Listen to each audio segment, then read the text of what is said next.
She Well, don't fly it's no. not the Little Nelly, but there's a pair of auto gyros out there somewhere. Gone to the tracker. Somebody pretended to be James Bond. Hello, Peanuts. How are you going? My son has sat in Little Nelly. Wow, that's pretty cool. Yeah, especially when he was like about 10 years old and an absolute James Bond fan. So That's pretty cool. He was able to speak. He was able to talk to Wing Commander Ken Wallace all about Little Nelly in the Bond movie. All right. Nice. Matt, do you know who Little Nelly was? No, I don't know. No, I'm lost in that conversation. I was getting that impression. Little Nelly was the auto gyro used in the Sean Connery James Bond movie. You Only Live Twice. Yes, You Only Live Twice. The sort of the Japanese themed. Oh, that one. All right. Okay. Yeah, I do remember. I do vaguely remember. It had missiles and rocket launchers and guns and all sorts. Because of course it's a James Bond vehicle, so you know it literally has all the whistles and bells. There's a bit. Oh no, they're both headed off to Toaster now. I could hear something buzzing around, and you think, okay, look on the tracker. What is it? Pair of auto gyros. Oh, talking about flying, by the way, I don't know if you heard it was announced today. You know the Dear Moon project? Artemis? Yeah, scrapped, isn't it? Artemis? No, not Artemis. No, nothing to do with Artemis. Yeah, they've cancelled it. That was the Dear Moon. That was that project where you remember Elon Musk mentioned that you could buy seats for a flight to go around the moon in the Starship. But then this guy Mazawa, whatever you call him, decided to buy all the seats, and he was going to have a group of artists that were going to go up there and do their art or whatever it is they're going to do while going around the moon. Yeah, and Tim Dodd's Everyday Astronaut was one of them. But yeah, it was officially cancelled today, citing apparently an undefined timeline. They couldn't define when it was ever likely to happen. So I suppose it might have been Mazawa himself probably pulled out. Maybe, I don't know. NASA's got that problem too, haven't they? Yeah, similar sort of thing. We are going back to the moon. When? Don't know yet. I thought for sec farmers you're going to talk about that pulling out problem.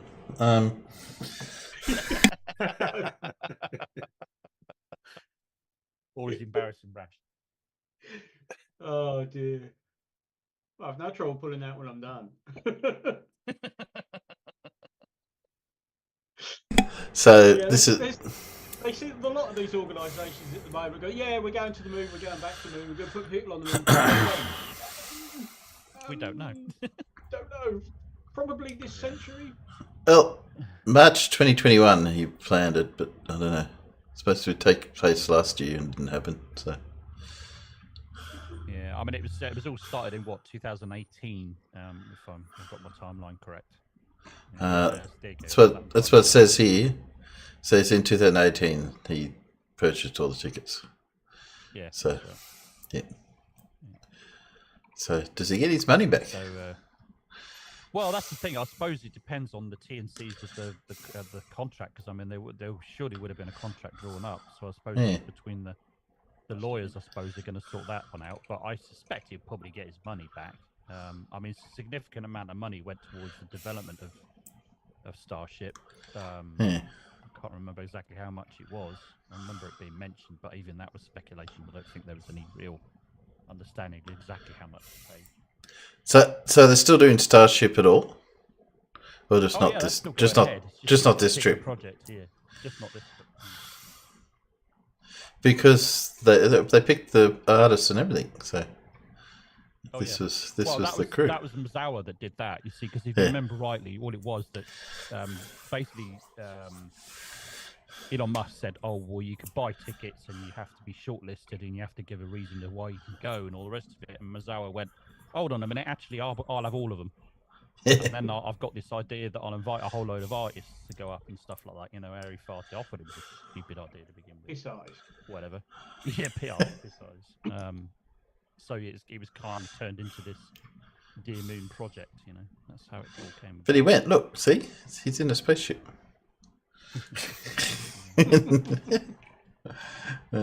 Okay. No announcement on this site that's no longer. Hey, oh, sorry, yes it is. His notice regarding cancellation of Dear Moon project. Yeah. That's it. So Tim Dodds is a bit disappointed because he's been thinking about nothing else since about 2018. It's understandable, you know. He's pretty disappointed to say the least. You know, because he's obviously spending all this time kind of getting geared up for it, but it's not going to happen now. But I mean, you know, it's early days, isn't it? Some other project of something similar, I'm sure, will come along at some point. Yeah. You'll probably jump at the chance to doing it. I mean, he would blame me. You wouldn't. I mean, if you got yourself geared up to do something like this, actually go into space, and then it doesn't happen, of course you're going to get a bit very disappointed. I am so much louder than everyone else. Hang on a sec. Is that better? Is that better for you guys? Well, doesn't make you got a difference. Bit quiet. Yeah. I've gone down a completely different rabbit hole this week. All right. Yeah. Nothing to do with flat Earth, nothing like that at all. Only to do with the biggest fucking scandal we've ever had in this country. Have you heard of the nonsense about the post office over here? Yeah. Oh yeah, the whole system thing. They're holding the inquiry at the moment, and I think this week or the last couple of weeks, they've been basically interrogating this vile piece of shit called Paula Venables, who was the chief executive officer at the post office whilst all this was going on. And the particular guy whose YouTube channel I'm watching showing all this, he has got a post office bingo card, and it's basically, I can't remember. That's not what I meant. No, that wasn't within my purview. I'm not technically equipped to make those decisions. Blah blah blah. They knew that this Horizon computer system was riddled with bugs, even though Fujitsu said no, there's no bugs in it at all. Oh, really? An IT system on that scale that has no bugs in it? Well, cool Guinness. You've just broken world records. Do you want to give for those that don't know? Why don't you give a brief summary as to what happened? For those that don't know, the post office introduced a computer system called Horizon, and it controlled all of the transactions you did in the post office. And basically, at the end of the day, the books had to balance. And if they didn't balance the next morning, the post office, the sub postmaster, couldn't use the Horizon system, couldn't make any transactions, couldn't provide services for people that involved money until the books were straight again.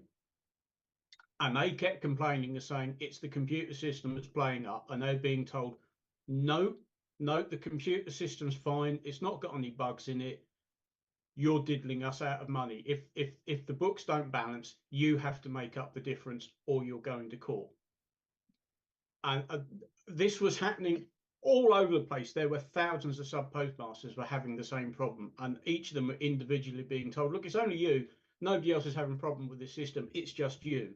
And in the end, lots of people got taken to court, sent to prison. Some people were so stressed out over it, apparently owing thousands and thousands of pounds, and they were saying, look, we haven't taken it. And the post office is going, yes, you have, because our computer system's perfect.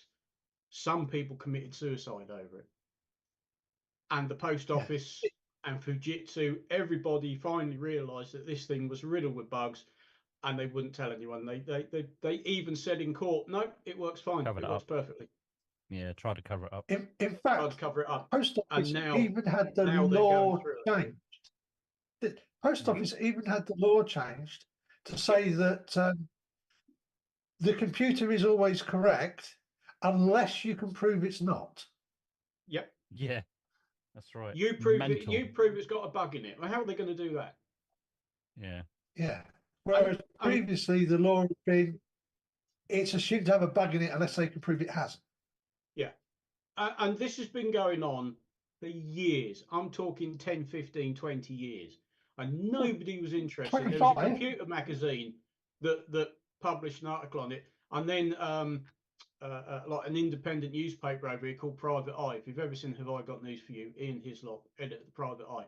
They've been running with this story for years, and the mainstream media wouldn't touch it until last year. ITV did a documentary about it, a dramatisation of one guy in particular. And now all of a sudden everybody's interested in it, and now they're holding a full-blown inquiry. And these bastards are sitting there going, "No, I don't remember that. No, I don't know. Nothing to do with me. No, I think even no, even don't to this, remember. No, sorry."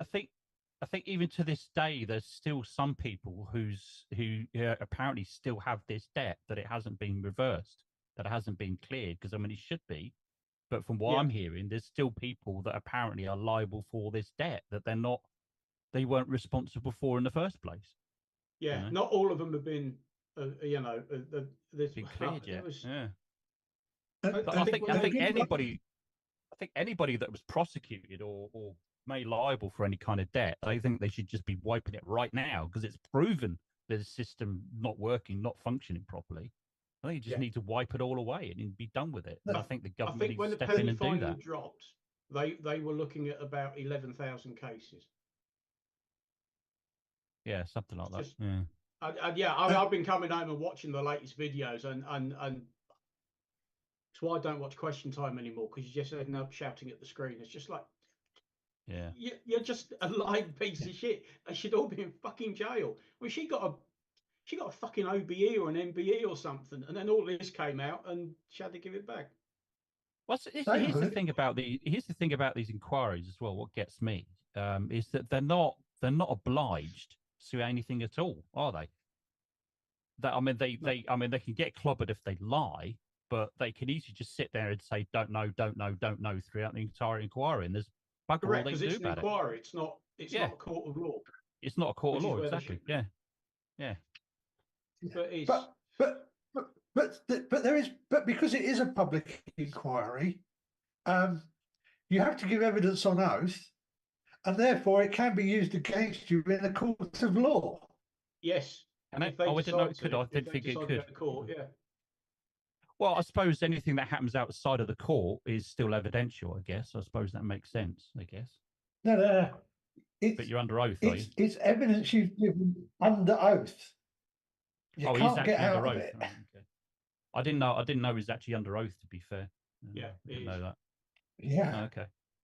But it's been far more interesting than listening to twats like Failzoid, be wrong about everything. Yeah, and it's been 25. They instituted it in 1999, so it's been 25 years of it. Yeah. Oh, is that right? Jesus Christ! And there's all the sub postmasters that have had to make up £100 here, £1,000 there, when the system's got it wrong, that weren't prosecuted. No, because they the problem was, if all the computer system came in, the post office were pretty sure that there were a lot of postmasters out there, or sub postmasters out there, fiddling the books.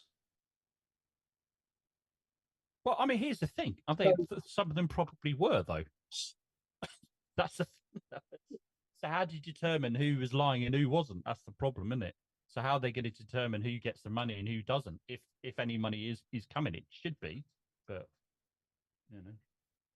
But yeah, well, so that's the rabbit hole I've gone down sort of this week. It's been fascinating, and at the same time, it's like, you bastards.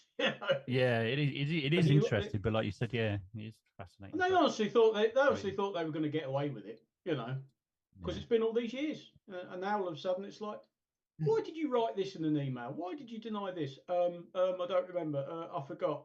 That's not how I intended it to come across. But there you go. It's a hell of a Beats listening to flat earthers going. 2009. I was just trying to follow up on it for you. With some of the first articles published about it. Hang on. Hello. Turn yourself down, Timbo. Yeah, you're a bit quiet. I did, because I got complaints I was too loud out in the chat. That's because his audio in the chat, his audio out to YouTube is different to the audio we get in here, isn't it? Yeah. Is that better? Well, actually, technically, it's the same audio. You can adjust the audio in Zoom. You can turn yourself up and down in Zoom. Because that's what I did just a little while ago. Can you turn me up and down? No, turn yourself up and down. Your microphone up and down. I understand that. I was asking whether you can turn me up and down. Oh, I can't. No, not you individually. No, I can't. No. Okay. Oh, I'm not shouting at passing clouds. I believe I have 100% cloud cover at the moment. Oh no, geoengineering. It's just England and it's cloudy. It does that. Yeah, that's right. Yeah. Funny, it just like that out my window as well. Yeah, it might look bright, but that's 100% cloud cover. There's one particular woman, and she's British. She keeps doing the same thing over and over and over again on Twitter. She posts a photograph of some nice clear skies, and then she posts a photograph of cloudy skies in the UK. She says, "Oh, well, just yesterday it was cloudy. It was lovely. Now today it's cloudy." I'm like, "Well, welcome to the fucking UK. It's the UK." Yeah, that's what it does over here all the time. I keep saying to come to Northern Ireland. It happens on an hourly basis over here. You get 4 seasons in one bloody day over here. Welcome to the UK. 4 seasons in one day. Yeah. It's not. Oh constant. God, it's mental. And she said, "Oh, it's geoengineering. They're making these clouds. They're making what clouds in the UK? Right? Okay, sure." We don't even make them. Yeah, no. I remember going up to Cairns for a hockey tournament. Can you hear me? By the way. Yeah. Yeah. Good. Just checking. And up in Cairns, which is way up north for me, and how it was the same temperature every day, and you look at the week, and it's we're 32 today, 33 tomorrow, 32 today, and it's like I'm not used to that. We might have, but down here in Canberra, it goes up and down all the time, and I'm sure it's similar for Paul further south. Worse. Yeah, I was just so surprised how closer you get to the equator, how more temperate, the temperature was. Yeah, Very weird. Very, very weird. Well, will we do some flat Earth stuff? Sure. Oh, I've had my hernia done since we last spoke, by the way. Oh, okay. Well, yeah. What color did you paint it? There's been some complications since. Still ongoing, but it's going to be a little bit of a longer recovery than I hoped. But other than that, that's fine. I'll just sort of let you know. Anyway, that's my announcement, my public service announcement. Thank you very much. Thank you for listening. Goodbye. I believe they're not fun. I believe they're not fun, hernias. No, it's not fun. Yes. It was not fun at all. Yes. Yes, Clive. That is a good Aussie song, by the way. 4 seasons in one day. Around the house, yeah. Yeah. And it was actually about the weather in Melbourne. It was, yes. That's not unusual. So, I thought we'd start off with some Debbie TikTok. One of DMs asking me why I think tell me if you can hear this or not, because I'm never sure what the settings are doing. The Earth is flat, and they asked me to explain why I think the Earth is flat without using the Bible. So I'm in Hawaii on vacation right now, and my hotel room is on the 27th floor. So I thought without using the Bible, I could just show you. Guess what? Where's the curve? Oh, that's good. You blind Exactly. Just tell her what's what. Farmers gone. Oh, I'm sick of hearing that fucking question. Where's the curve? It's right in front of you. You're looking at it. Yeah. Especially with that nice sharp horizon. Yeah, that nice sharp horizon that ships disappear over. That's the curve, you silly. Oh, honestly, you expect to see it side to side. You haven't got enough peripheral vision. Sorry. Yeah. What do you expect to see? Is the question I get when you say. Yeah. Yeah. Watch the sunset and then ask where the curve is. That's right. You know. Yeah. Well, that got to provoke. We'll do the next one here. So there are five things that I know no matter how powerful your telescope is, you are never ever going to see these items, all right? Okay, go on, guess. Hang on. How about the Apollo landing sites? Oh yeah, that's a good one. Apollo landing sites, that'll be another one. I bet he's going to say satellites. I bet you any money he's going to say satellites. Okay, let's see. Yeah. Well, that's bollocks. Because look at the amazing photos people are taking of the ISS when they use the telescope. Or that French guy who actually took a photograph of two astronauts doing an EVA on the ISS, and you can see them. But we know he's going to say that though. We know that. He's probably going to say something like I don't know what else. I thought of something just then, but I've forgotten. Don't know. Okay. Flags on the moon or something like that. He's going to say probably. You can't see the Alps from Snowdon. Yeah. Okay. Ready for this? Number 1. You're never going to see a spacewalk. No matter how powerful your telescope is, you'll never see one of these dudes laying around, floating around in space. Look at me, ha ha ha, giggle giggle. Well, that only happened once, so no, you're not likely to see that again. That was Bruce McCandless. No, definitely not that one. Oh yeah. Now I have heard the second one, and tell me how you would see the second one with a telescope. You can see the ISS all day long. You should be able to see a dude floating around. Number 2. An airlock. You'll never see a dude go into an airlock, and you'll never see a video of him coming out of the airlock. You can see plenty of pictures of what they claim is an airlock, and there's a dude in there, but it could be doing nothing. It's just a picture. All right? I want to see an airlock actually performing its duty. An airlock. Not the... We can. Hold on a minute. What does he want? An airlock made of glass or something, so you can see in it? What the? No, well, apparently he's only seen photos of airlocks. He's never seen a video of someone getting to an airlock. He wants to look through a telescope and see a bloke come out of the ISS.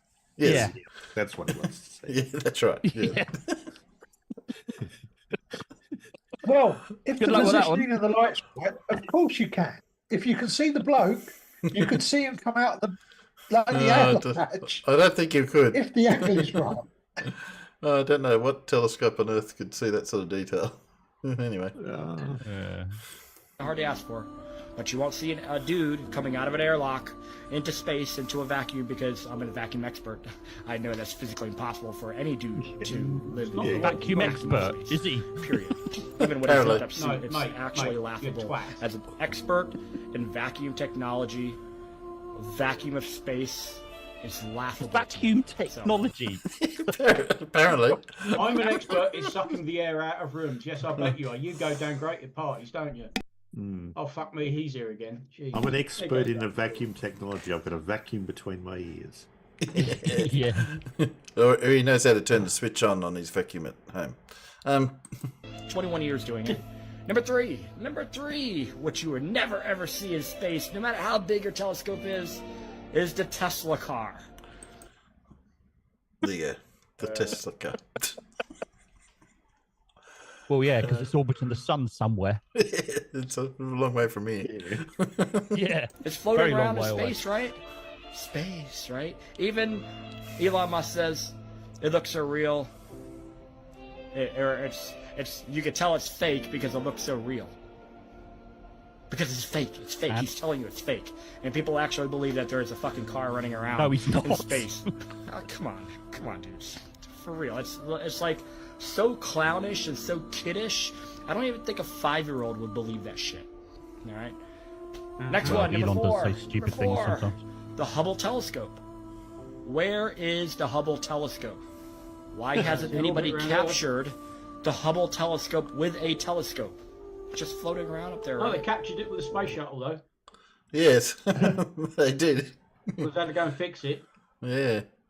And then they're going to want to capture the telescope that captures the Hubble telescope with another telescope. That's right. It's telescopes all the way down, folks.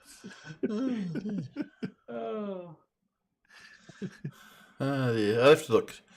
Surely someone's got the Hubble telescope. It'd be a small dot, though. Wouldn't be very big. Yeah. Well, it's the size of the compartment on the space shuttle, isn't it? So it's about what, a 20th Still a of fair this. size. It's about the 20. That cargo bay on the space shuttle was a decent size. Yeah, but I'm thinking about it in comparison to the ISS. It'd be about a 20th of the size of the ISS, right? Yeah, but most of the ISS is trusses and panels, isn't it? Yeah. If you actually if you actually look in the bits that they live in, they're relatively small compared to the rest. Yeah, of it. yeah, yeah. But They say even it's so, the size the of a very football first pitch. module. Yeah, the very they first say it's module the size of. to fit the shuttle, wasn't it?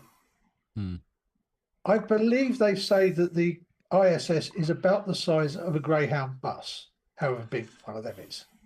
Yeah, Yeah, just the modules themselves. I think it's a bit. Well, I don't know. I think it's probably a bit bigger not than the Hubble. Sorry. Oh, yes. the Hubble. Yes. Of a coach.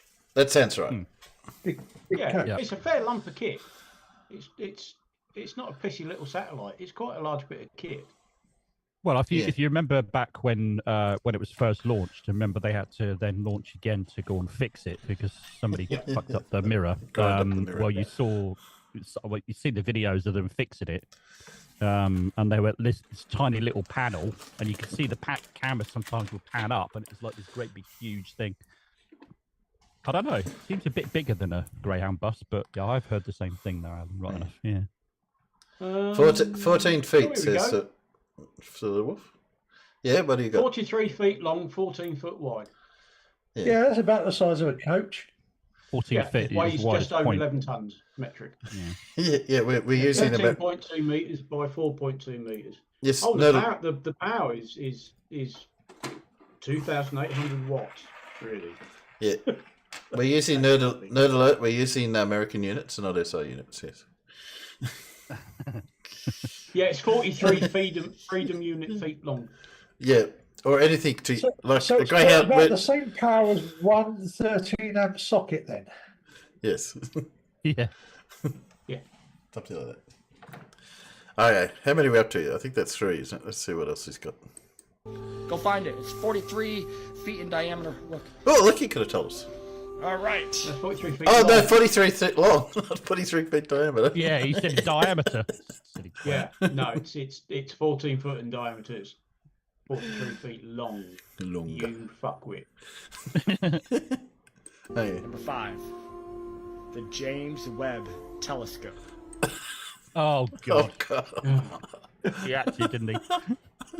What did I think of that? So you didn't watch it launch, then, mate? Eh? Didn't track it on its route to its Lagrange point it's parked at. No, just Yeah. I can't see it with the telescope from Earth. You might. I don't know. You might be able to, but I don't know how reflective it is from this side. It'd have to be some sort of reflector, and even then, oh dear, it's a long way away. Yeah. I don't know. Yeah, I don't know how reflective it would be from that distance, and also its angle that it might be at any given time. Because there's obviously you're not going to see the that gold mirror side of it, obviously, because that's facing away from Earth. On this other side of it, that's a great big triangular shaped shield. Yes. So no, we're not seeing that. So yeah, I would agree. You might be able to. I would agree. You would not see that with a telescope. Where is this new telescope? Where's it at? This is the picture that they give you. No, They're not real that's not a pictures. picture. It's That's just an CGI artist's of some impression. looks like a gold dish floating around on a triangle. I don't know if we can get any more kiddish. Like seriously, this is what they're spending their money on, and then they release a picture of the clearest photo. Yeah. Of an eclipse we've ever seen, and literally you can see all the features on the moon because they just photoshopped it on there. Like, we're gonna believe that shit? We actually don't believe it. So there you go, guys. That's 5 things. No matter how powerful your telescope is, you will never, ever, ever see these things floating around in space. But let me know if you have, because I know you haven't. I don't care how many videos floating anywhere. Nothing's Remember the Truman Show? Anymore. That movie? Yes. I was going to say I haven't even got a telescope, and I've got photographs of the ISS. Yeah. Yes. I've got You can see what it is, not just the white dot in the sky. I did try zooming in my phone once, and it went from being a pixel to sort of a blurry pixel. Blurry pixel, yeah. With vague sort of definition of vague hint of shape to it, but I think you got to be pretty set. I managed to get it to be nearly 50 pixels wide. Well, I just not a telescope camera.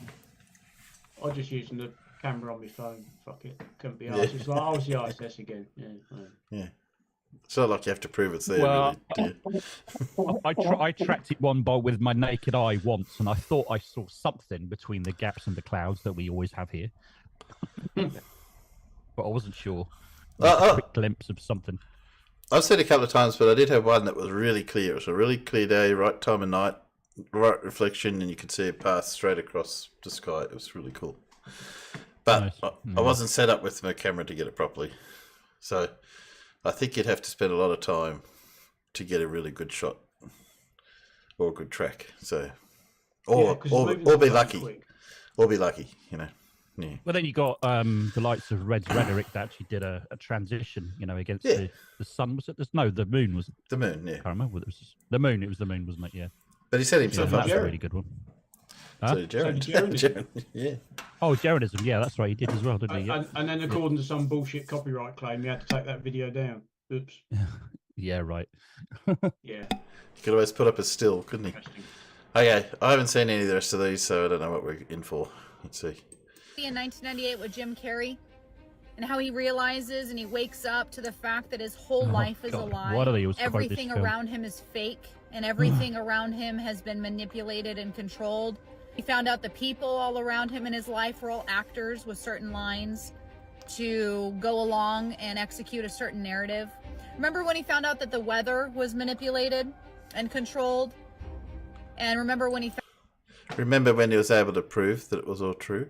Found out that he was being watched 24/7 to make sure that he didn't, step outside the lines, go outside the narrative. Remember when he found out that life-altering events, horrific events in his life had been executed and coordinated to instill fear? Remember when he thought that maybe there was something at the edge of his world, so he sailed out there and found it? So he didn't step outside the boundaries of what they wanted him to step outside of. Remember that movie? Yes, yeah. Just a good, entertaining movie. Has no relevance to today. Absolutely no similarities to what we're going through now. I don't know why they would make that movie either. Because it was a good story. He made lots of money for them. Just for entertainment. You know what? Sauron isn't real, and yet they made Lord of the Rings. Yeah, that's right. Why do all of these idiots have to do it from their car?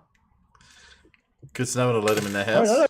I know why CC has to shoot his car. I think it's just a TikTok trend to do it in your car. I don't know. They're not just this, because you see a lot of TikTok videos and they're done in their car. So I think it's, I don't know, get out of the house. Sure. Tinfoil hat fact of the day. Did you know NOAA, who is like the equivalent of NASA? No. Equivalent of NASA. No, there we go. There's a good claim for the day. Claims that our oceans are only 10% mapped. Yeah, and? But we've totally been to space.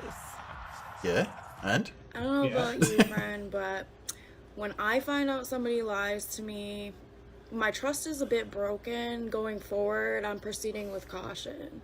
Asking me to put my faith in NASA and these space programs and outer space and all of this mumbo jumbo about the globe is like asking me to believe in Never Never Land. It's just never happening. But I bet they couldn't identify one lie that NASA's actually been involved in, right? Yeah. No. Yeah, no. They'll make up things about, Van Born. I'll say NASA lies, but they can't identify any actual lies. Yeah.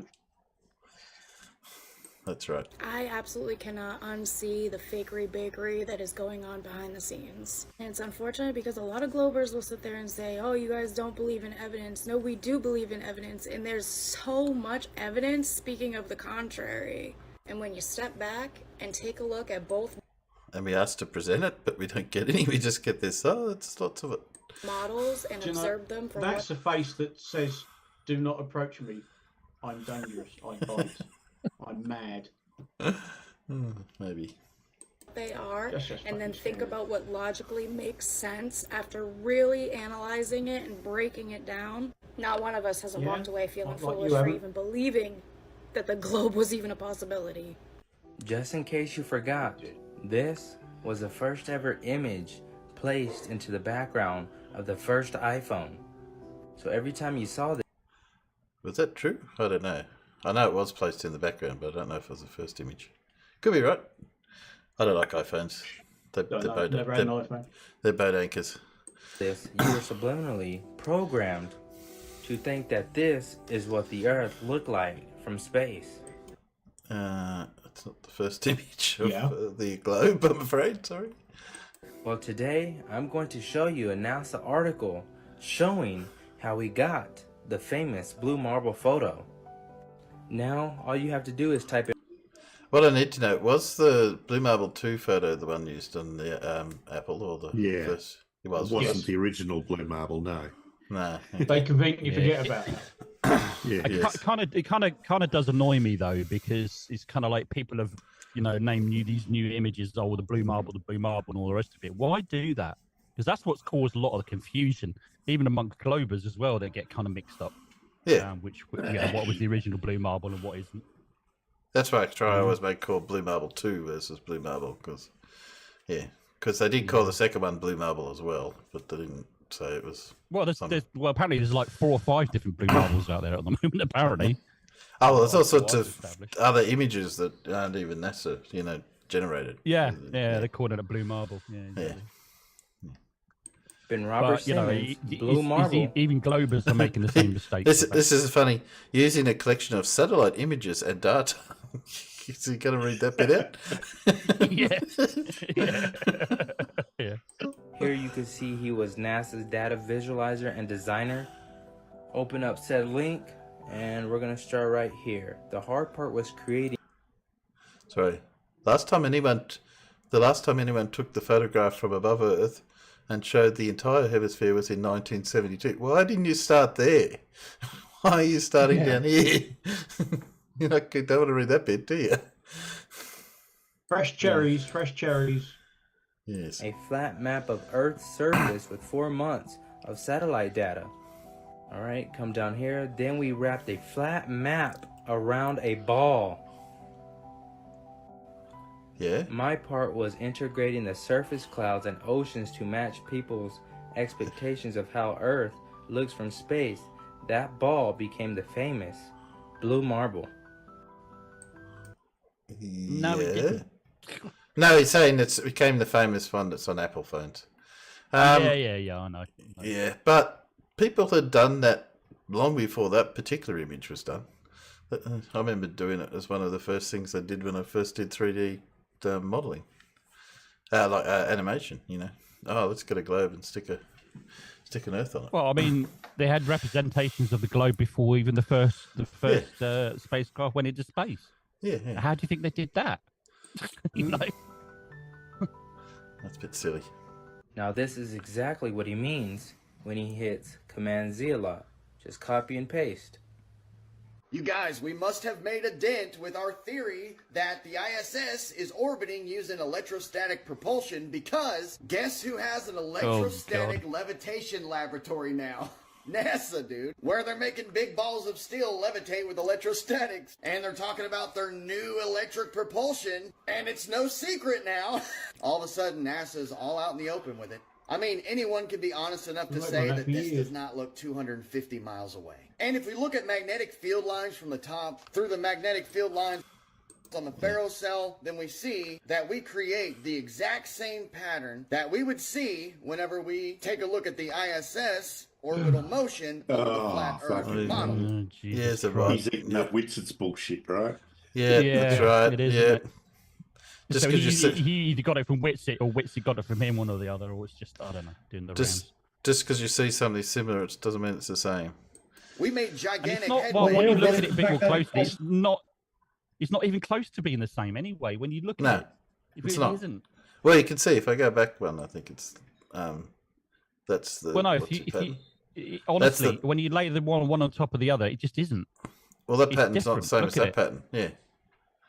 Yeah, it's not even the same pattern anyway, regardless of everything else. Maybe up to somewhere up here. Showing that triangular spacecraft that uses electrostatics to defy gravity. And that's why it's such a big problem for the theory. Well, so if defy gravity, what is gravity? Of relativity. Electrogravitics follow the magnetic field lines, which look exactly like this, and they don't follow the silly curvature of space-time. Come on. So do you think NASA being open and honest Yeah, let's just make stuff up. Why not? now about electric propulsion is their way of being like, oh yeah, we've been doing it all along? Or have we put the pressure on them and now they're like, okay, time to do some damage control? In 1492, Columbus sailed the ocean blue, and that's because he was handed a map by the Jewish people that had just been kicked out of Spain, and they got that map from their Phoenician ancestors. And that's next on the trumpet. The expulsion of the Jews from Spain, 1492. In 1492, the Jewish people had to go find a new world. They had a map that had been passed down for thousands of years from their Phoenician ancestors, the most fearless sailors in the world. The Jewish people that employed Christopher Columbus. Apparently, yeah. I thought it was the Queen of Spain that employed Christopher Columbus. I don't think I want to see this guy. They didn't know the Americas was there. He thought he was going to the Far East. This is just looking for anti-Semitic stuff. Hang on. Okay. It was why they called it the West Indies, wasn't it? It was the Indies by the Western Route. Look at that. That's it. Completely flat. Flat Earth. That's your evidence. Okay. Yeah, somebody just goes out in the ocean. And it's flat. It must be flat then. Yes. There's a reason why people many thousands and thousands of years ago thought the Earth was flat. Till they worked out, hey, this can't be right. Yeah, take a still of that basically then and compress it, then you see the curvature. The moon does not reflect light from the sun. Light being shined upon a sphere does not illuminate the whole object equally. It has been done and tested many times. You can get a tennis ball and a flashlight and try it. It does if the tennis ball. You only get the highlight if it's a shiny surface. Well, a matte. Yeah, but let me ask, is this side of this ball illuminated and that side of the ball not illuminated? Is that not half of that thing illuminated? Or is there just one little pinhole of light here and the rest is all black? It yourself. Light being shined upon a sphere always results in a highlight point, as you can see here. The laws of light reflection proves that the moon definitely cannot be a sphere. If it was, however, a solid sphere object, you would have seen a light reflection highlighted point, as seen in these photos. Observe the moon and see how... Funny thing is, if you do a picture of the Earth, you can get highlights on the Earth because it's got a reflective surface. Yeah. And I bet you if you ask them what the laws of light reflection are, you can friggin' clue. Yeah, I like that one. Yeah. It is equally lit. There is no highlighted point to be seen. Therefore, by the laws of light reflection, it is safe to say that the moon is definitely not a sphere. Also picking photographs of the moon where it's exactly front illuminated. Yeah. And you're not going to get a highlight reflect. On that anyway, but yeah. I like this, the laws of light refraction, so yes. Is that the laws of light refraction in the bottom bit? That's not true either. This one's always annoyed me. Yeah. Supposedly we shouldn't be able to see the light coming like this. Sunlight is reflected in a straight line over what essentially looks like a flat surface to us when we're looking away from it, across it. Yeah, well, the point is that even if it was what they're saying, you would get this reflective surface all the way along because they just have this sketch image of what it is, not that there's thousands of photons and coming at different angles, etc. And that's where you get this on the globe. They think it's all this one ray of light coming parallel. Yeah. Usual scale problems. Our ocean is because our Earth is flat. However, if our Earth were truly a sphere, light would have looked like this due to the curvature of the Earth. So we can come to the conclusion the law of reflection proves that the moon and the Earth is definitely not a sphere. In fact, the moon does not rotate. You have lived your whole life seeing one side of the moon. Because it is round, you assume it is a sphere? Here are 4 objects. They all look round, right?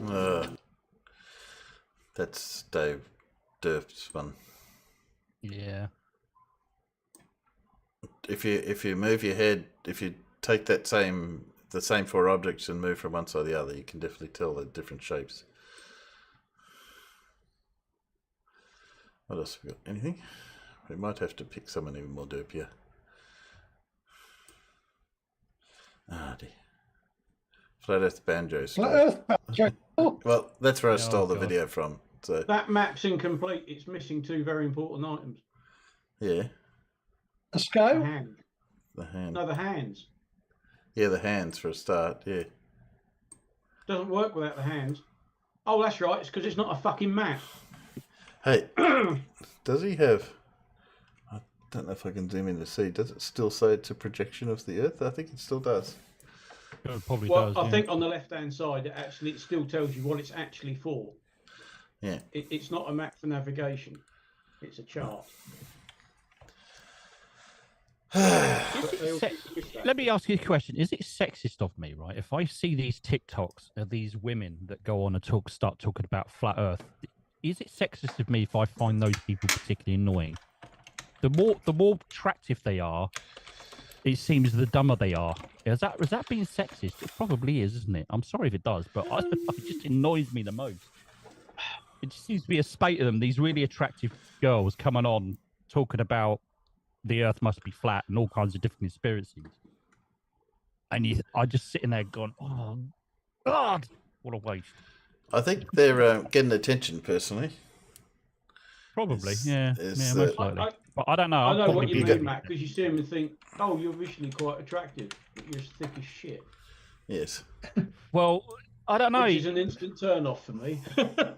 Well, yeah, maybe that's what it is. I don't know. I'm probably just being really sexist, but I don't know. I don't. Matt, it looks like at least one of the ladies that comes and joins us says, "No, you're not being sexist." So there you go. There you go. Oh, okay. Thanks, All Judy. right. Thanks, Judy. I think they're just it's what you're suggesting, which I probably would be my assessment. We have an old D&D player in the chat. They put their character generation points in charisma and none in intelligence. Yeah, that's right. Oh, I didn't see this one. Okay. Jeranism. Oh yes. I used to play that back in the day when I was at school. You remember you had intelligence and constitution and charisma. And yeah, that's right. Yeah, depending on the traits and things like what my happens. longest living character was a half elf thief. Oh, thief, half elf thief. But that's going back to the early 80s. And was he neutral, evil, or good? I think he was chaotically neutral, possibly. It's a real test of my memory now. Okay, I haven't seen this. Apparently, Jeranism made some request of Will. What's his name? Oh, right. Okay, everybody's been asking us about Jaren. Jaren Campanella runs the popular YouTube channel Jeranism, and he has made a request of me and the final experiment. Now, please refrain from giving him a hard time for making an ask. This ask is not that big of a deal. It's completely reasonable and understandable. So here's what it is. Jaren has asked me to make a public video stating that I will cover all of his expenses for our trip to Antarctica this December. There's going to be additional expenses like flying to South America and food and lodging in South America before the flight to Antarctica. Jaren thinks that these added expenses could get all the way up to $45,000. I don't think they'll go that high. No, they won't. But yes, if they do go that high, Jaron, I will cover all of your expenses. I believe you're in California, and so you probably don't have any winter clothing. That will be required as well. So all expenses will be covered, even if it goes all the way up to $45,000. And so I know everybody is excited at the potential of you going to Antarctica. You asked me to make this video public, and so here I am doing this. And so now the ball's in your court. We all anxiously await your reply.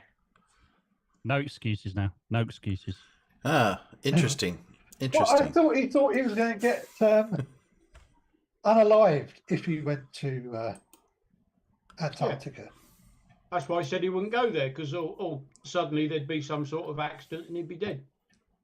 You don't have to say unalive. This is not TikTok, by the way. I think you can say the K word. But it's going out. It's going out on YouTube. You can't say it on YouTube. You can say YouTube. You can say death or dead or killed on YouTube. It's not. But a that TikTok. was basically his excuse for not going, because he thought he'd get something happened to him. Yeah. But is he a real flat earther? I always got him as a bit of a, No, he's a grifter. I don't know. I can't make up my mind about. I mean, yeah, he's definitely a grifter, but there's still a part of me whether he thinks the Earth really is flat, or maybe he doesn't. I'm not sure. I can't make up my mind about him. I know it would be good for him to at least get one. Spirit. I have actually been in contact with Mr. Will Duffy. Yeah, I know. Believe it or not. I have as well. I've sent him an email. I'm just going to put together some questions, but I think there's been a few questions going on, and I'm not quite sure if it's really of any benefit. So, one of the things I've got on here was to play. I haven't played all of it. Huge. I don't think there's going to be many paid people who are actually going to go, because once you take into account the cost of the actual thing as well, I mean that was $32K US dollars. Yeah. Then when you take, like they were saying, when you take into consideration the flights to Chile, and then everything else that's concerned with our winter gear and everything else, it was looking upwards of 40K. Well, nearly almost 40K. That's US dollars, so that's probably about 30,000. The government doesn't help I think. Sorry, yeah. Being stop. Yes, sorry. Yeah, go on. Yeah, so I think I calculated it was going to be in and around about 28 to 30,000 pounds, all told. Yeah, well, that's why a few people are pushing for crowdfunding. So. Yeah, exactly. Yeah, I think it's going to. I think, to be honest with you, I think it's a bit of a tall ask between now and December to raise that kind of money for most people. So you might get one or two maybe paid that would go. Yeah, that were going to pay their own way, but I can't imagine there'll probably be any more than two, maximum of 4 people will go in total. Was it Reds or somebody who offered to volunteer to fly them, or like to pay for the? Not this is long ago. Can't remember who it was. All right. I think and there's been several things about yes we'll I think Red's one, I think wasn't that a flight or something, I think, if I remember rightly, wasn't it? Might have been, yeah, it was a fly over to Antarctica, if I remember. I know that minister in that debate offered to fly the other people over, but they didn't. I think the way that debate fell apart, that's not happening. So yes, that was my response. I'd love to go, but it'd be a tall order even to raise the money for next December, let alone this December. It's a lot of money. I think there's a lot of money to raise. Yeah. It is, yeah. A couple of years and I might, but anyway, apparently Hugh Jarvis did an interview, so he had some questions, which I think was basically along the lines of what we were thinking. Open and transparent, of course, and that's what leads to that conspiratorial mind. And I think that does waste a lot of society's time, because we have to deal with re-educating people who should have known better in the first place. And I think that's what you're getting at. But I think Jesus said that the poor will always be with us, and he was correct. 2,000 years later, they still are. And I think it's the same for the stupid. There will always be stupid and gullible people. And I don't mean that as an insult, because not everyone has the knowledge. Even if they have the intelligence, they don't necessarily have the knowledge to figure it out for themselves. That's something our society will always have to deal with, no matter how much information or proof we have. Yeah, I agree with you there. In that context, ignorance is definitely not bliss. Well, it can be in some situations. I was in beliefs before I met flat earthers, and now they're around. But now I've decided to, make fun of them instead. But hey, that's just me. You don't have to, and you seem to be going out of your way not to make fun of them. Yeah, I'm trying to create something that's going to be unbiased. It's going to be fair. It's going to have both sides working together. As far as I can tell, something like this has never been done before. So I'm very excited about it. So, like I said, from my point of view, this has been settled for centuries. What makes this particular experiment the final experiment? Yeah, so the important part is that other experiments that have been done, they're disregarded by one side or the other, okay? So if the globe side does something and, they provide evidence, then, the flat earth side just disregards it. Let's say there's, photo evidence or video evidence presented by the globe side.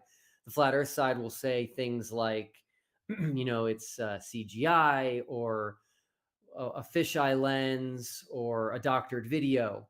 And then if the flat earth side does an experiment, the globe side will take issues with their results, whether it's laser point out the obvious flaws, you mean? Yeah.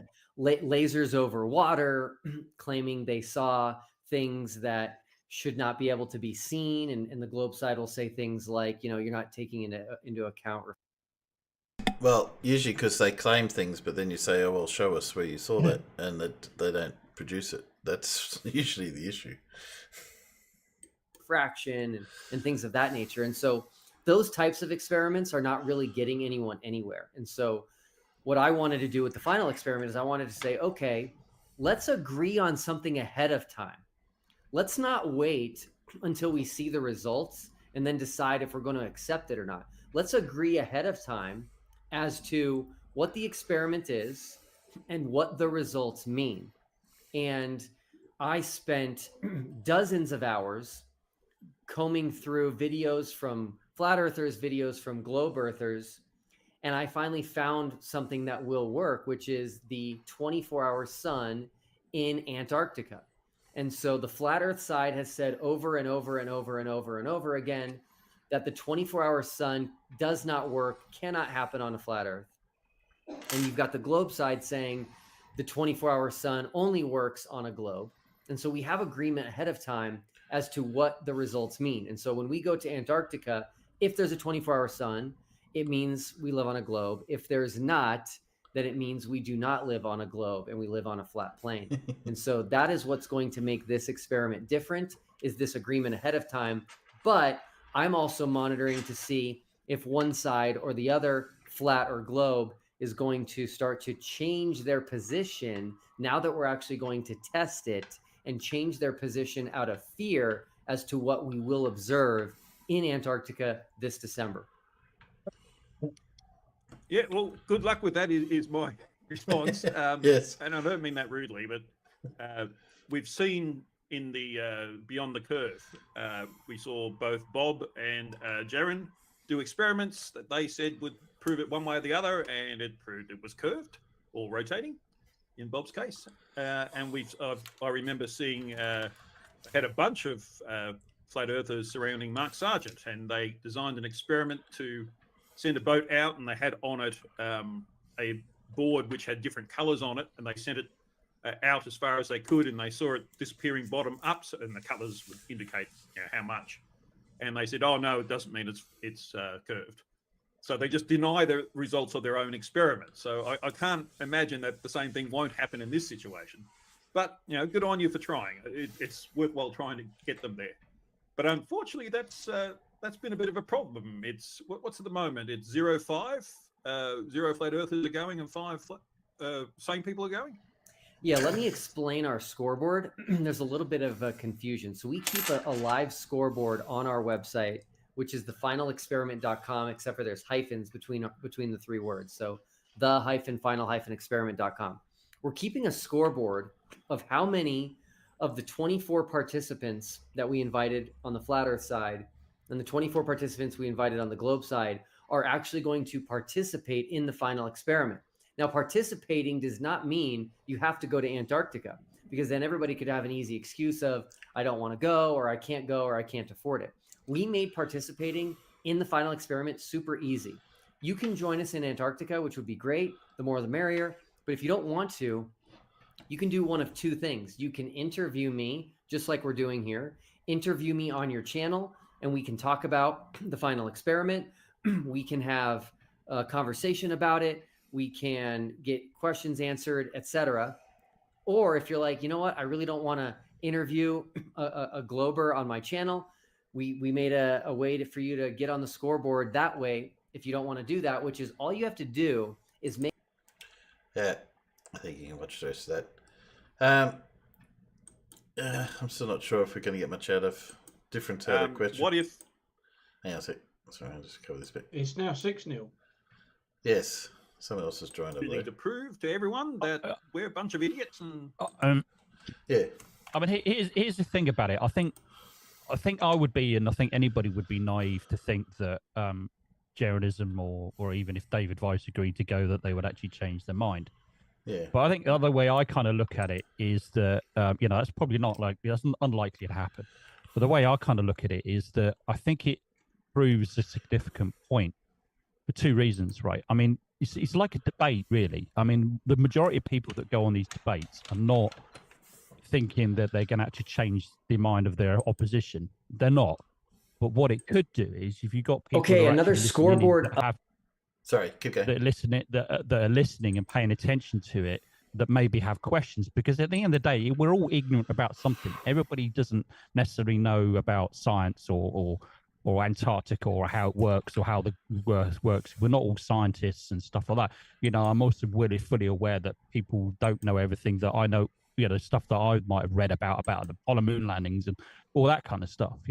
And those are the kind of people that, to me, this kind of thing kind of reaches out to. And if any flat earthers don't agree to go, well, then that proves a point, doesn't it? Then those people have got to ask themselves, well, why? That's kind of way I look at it. And also as well, there's another thing that kind of proves as well, if Jeranism does go, there's one thing that he definitely cannot deny, is this bullshit about you cannot go to Antarctica. Well, that crap. Yeah. He's got to then correct people. If he goes, he's then got to correct people and say, no, that's rubbish. He has to. No, I think they'll just come back with, you didn't go to Antarctica. You just went, somewhere with a lot of snow. Yeah, probably. Yeah, probably. But I mean, I know one of the things it's going to be doing as well is that Wolfie, he's going to be taking GPS tracking systems, and he's actually going to give one of the tracking systems or GPS systems to a flat earther that actually goes.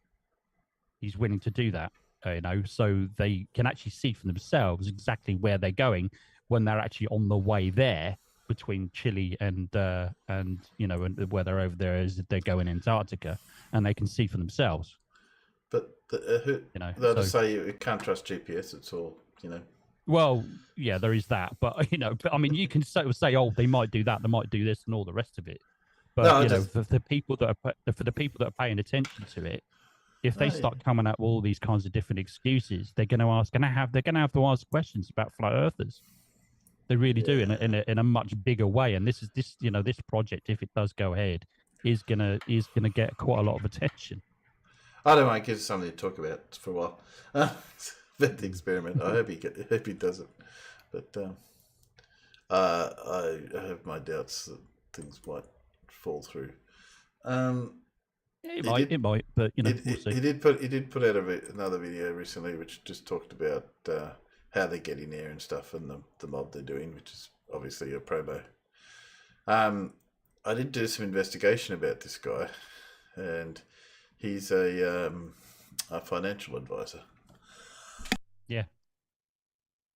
And has written a couple of books on the subject and stuff, but yeah.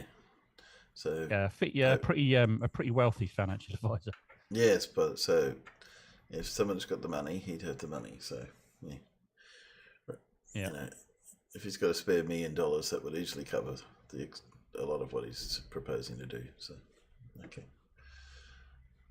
I did also notice that the church he preaches in is the same one that Toon did some debates in. So I don't know if there's some link between the two, but they're in a similar part of the world at least.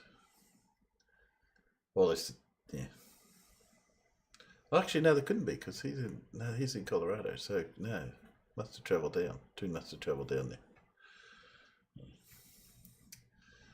there. So, are we going to do a Lindsay? I can see Judy is saying. Did I see Judy say she was really dying to do a Lindsay? I'm sure I saw Judy say that. Yeah, sadly, I'm going to have to go in about 15, 20 minutes. I've just realised. Well, you better get bingo early. Still time to do a Lindsay. Still time to do a Lindsay. Yeah, probably have time Plenty to of time to do do a Lindsay. Yeah, Oh, gotta get a bingo.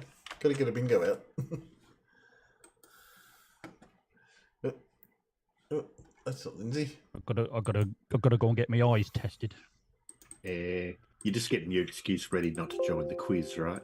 Yeah, that's what it is. Yeah, anything to get out of the quiz. Yes, that'd be right. Okay, hang on. I need to post some. We need some bingo cards. He needs his bloody eyes tested. This one, Jesus. I don't think it's his eyes that are the problem. He needs his shaver. I mean, it's that big empty space behind him that's the problem. I'm sure someone's going to suggest that they won't let him near a shaver anymore or anything sharp, which is yeah. Okay, there's out in there and posted out here for those that we'll have use the internal system. There you go. I'm going to do it. Switch back to you guys for a second. What have we got? Let's, I'm a bit worried about this one because he says the one and only correct FE design, period. So. Well, that's according to him, obviously. According to him, yes. Oh, you got truth. You got truth on there as well. I've got truth. That's bound to come out. Yeah. Bound to at least get that. Yeah, truth. Subtitles on and Truth, sun, meridian, place of rest. He's bound to say that as well. Okay. Stars. Bound to say stars. Let's get started since Matt's got to get bingo before the physics we break down regarding the Earth. The tomb, our enlightened tomb. Our tomb of illumination.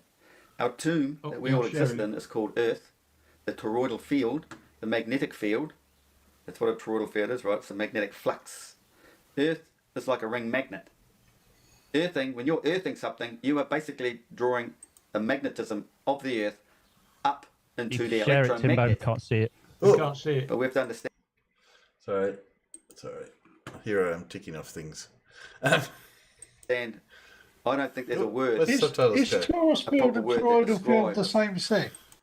Yeah, I'm thinking they're going to have to do it because he hasn't actually said torus field for a while. He's been saying torus field, so I'm going to count it as the same thing. Okay. Go. How the sun is created. We can say the ether or the atmosphere is electromagnetic due to what's happening between the tropics, the North and the South Pole, which is basically capacitance. Or you could say it's magnetic induction. Okay, it's to do with the tropical gap between the North and South Pole of our Earth, which is just like a magnet, has a North and a South Pole. Nobody's taught about the gap or the actual cycle of a magnetic field in a magnet. Okay, I've been showing it a lot in my videos. Because it doesn't happen.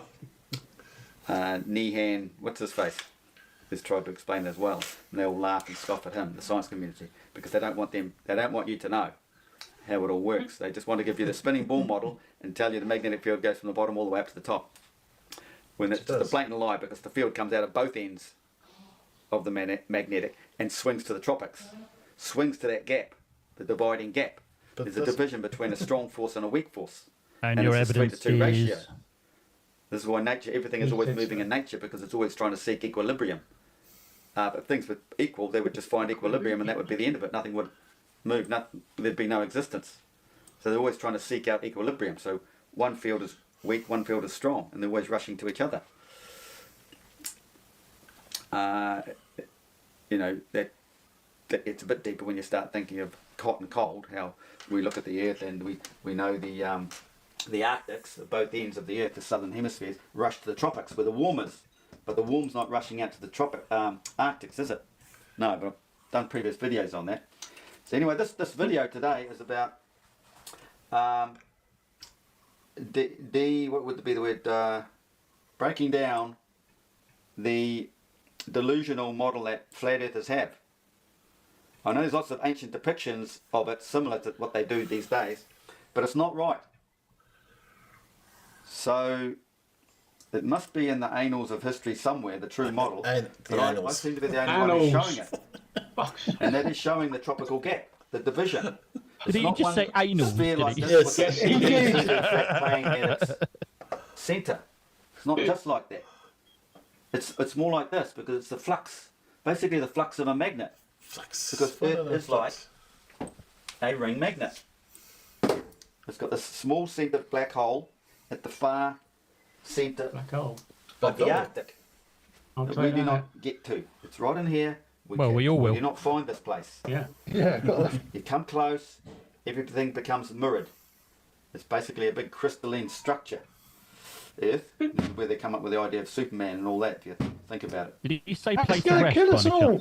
So, if you're going to draw it that old-fashioned way, did you say place to rest by any chance? To this. Don't think so. No. But, no, I don't think so. You know, you could say it comes up here, but really, it's basically like this. So you've got the smaller northern hemisphere, because everything expands out, right, because it's a toroidal field. Expands out from the centre, toroidal field. Okay? So the north is very small. We can't tell as we move south that we're all expanding, the whole field, everything, because we are creatures of the light. Everything on earth is of the light. And it just all expands and it comes out from the centre. So we're not to know. You're not to know you're a giant out here and the guy back here is a little midget. Okay? We do not see that.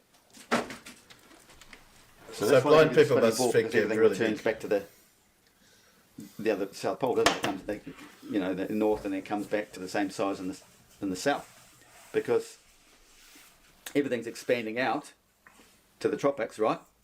And then as you go further, because everything is relative to the observer, you can say it comes back in because you're the same size of everything else as you're expanding, and then you just come back to this point. So that's hard for some people to comprehend, but you're expanding, everything expanding out. So relative to the arcs of longitude, it's all equal as you're expanding with it. Okay? Anyway, so you would have to draw it like this if you're going to do it properly, or similar. You got your northern hemisphere in here. You've got the spiral. Everyone draws their little spiral on the centre Arctic, but it's only one S curve, S, and then a returning field. You've got an up field and a down cycle. Up cycle and a down cycle, okay? But then you have the other end. This is just magnetism straight off the Earth. This comes off the Earth, through the Earth. There's no black hole down here. Don't be fooled. Okay, now, I've just recently seen that so-called Freemasons video again, that old guy drawing the pictures and everything, and a lot of people have sent it to me saying it's similar to my model, the same. Well, I disregarded it quite often, although I did see it years ago and probably didn't pick up on it then, but I since know. I have since come to realise the whole story. So anyway, for the first time I saw it recently, saw the whole video, and near the end, he actually said that the moon was formed via the black sun. He calls it the black sun, but it's just really the black hole. And it's not down here under Earth. It's up here in the vortex. You'd have to check out some of my other videos. The central vortex of creation, where the black hole is. It basically comes from the 2D plane, and the black hole's right in the centre. That 2D plane becomes a 3D projection, which creates this shape here, which then goes on to create our whole realm. A projected image, an exploded image. Where was I going then? You can do it. Go on. Say it. Anyway, you've got this S-curve cycle, magnetic field coming off the Earth.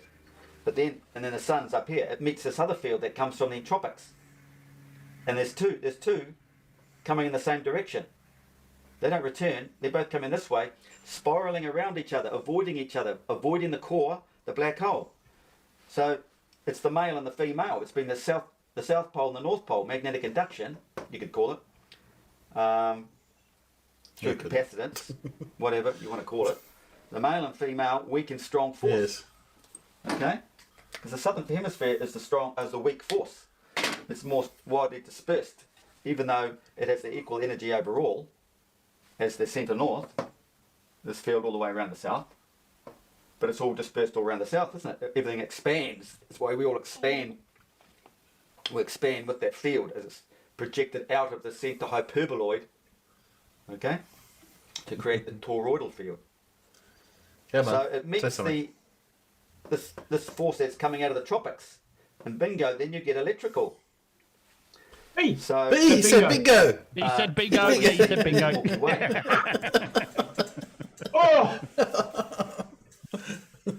Oh, because he was teasing us with Southern Hemisphere. Oh, was he? He said Southern Hemisphere though. Oh. I've taken Southern Hemisphere or ecliptic plane, but no, he said Northern Hemisphere. He hasn't said Southern Hemisphere. No, he did say Southern Hemisphere. North and today. But did anybody but? Yeah, but hang on a minute. Did he? Is it, we only saying that he said bingo, by the way, Timbo. Nobody's actually saying bingo. I don't think. We do have a rule that if he says bingo, it's bingo. Oh really? All right. Okay. Yeah. Oh yeah. Yeah, we have a rule. Right, okay. That's the second time he's done it recently. If Lindsay says bingo, it's bingo. He said Northern Hemisphere quite a few times, but he never said Southern Hemisphere. He did when he said that as you go out to the South Pole. I thought he said as you went to the south in the Southern Hemisphere, it got wider, but maybe I missed that. No, he mentioned the South Pole and he mentioned the North Pole. He never actually said Southern Hemisphere. Yes, he did, because I ticked it off too. Yeah, I thought he said. It must be right then if you said that. And Turing Test said he said it as well, so there you go. Oh, yeah. Okay, right, fair enough. I was pretty sure. Oh, it turns out I had bingo quite a while ago then. Well, you should see my card. I've actually got 1, 2, 3, 4, 5, 6, 7, 8, 9, 10, 11, 12, 13 ticked off, but no bingo. Yeah. No, I don't have that many ticked off, so I didn't have a great night. One card's got fuck all on it. It's only got about 5 or 6. The other one's got 3, 4, 5, 6, 7, 8, 9, 10 of them. I either needed Ancient Secrets, Candellini, or Frequency would have done me. But anyway, he shot himself in the foot by saying bingo. Thank you. Yeah, that was it. Good man. Well played. Nice. Ah, dear. Oh. He's called bingo on himself quite a few times recently, hasn't he? Oh, he likes the word bingo. He's done it a couple of That whole times. stretch where he's going on about watching somebody's video. I mean, what the fuck was he on about? Oh, it's just the guy video talking about what he was saying. the guy's video talking about the Mason what happens if he says bingo in the first sentence?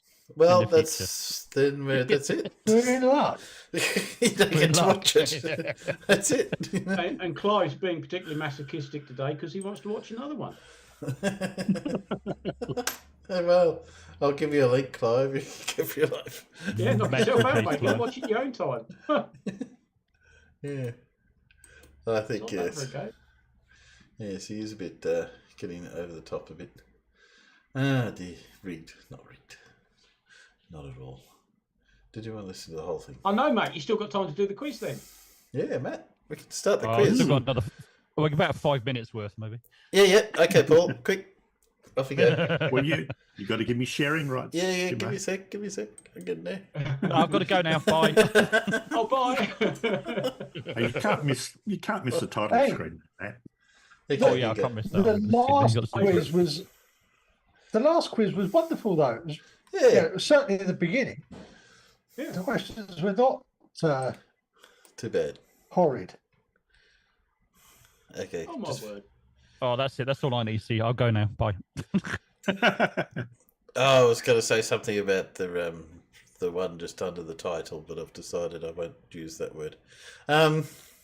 It's a kitten. It's a kitten. It's a kitten. Yeah. Yes. Yeah. Not what you were else. going to call it. All right, here we go then. Good grief. An explanation of this phenomenon developed by Donald Griffin, along with the recently deceased Robert Gallenbois. Not Peter Griffin. Who? That's what I thought of was Peter Griffin. The Donald Griffin. Yeah. Never heard of him. Okay. The brains of some organisms that make use of this phenomenon have developed a shape-shifting melanin region that increases the efficiency of this technique.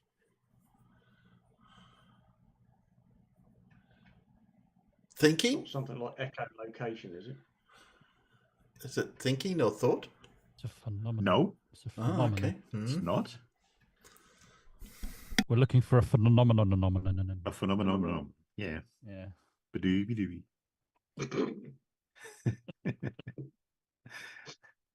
Nobuo Suga is a pioneer in studying this phenomenon, which is utilized by some organisms that have DSCF areas in their brains.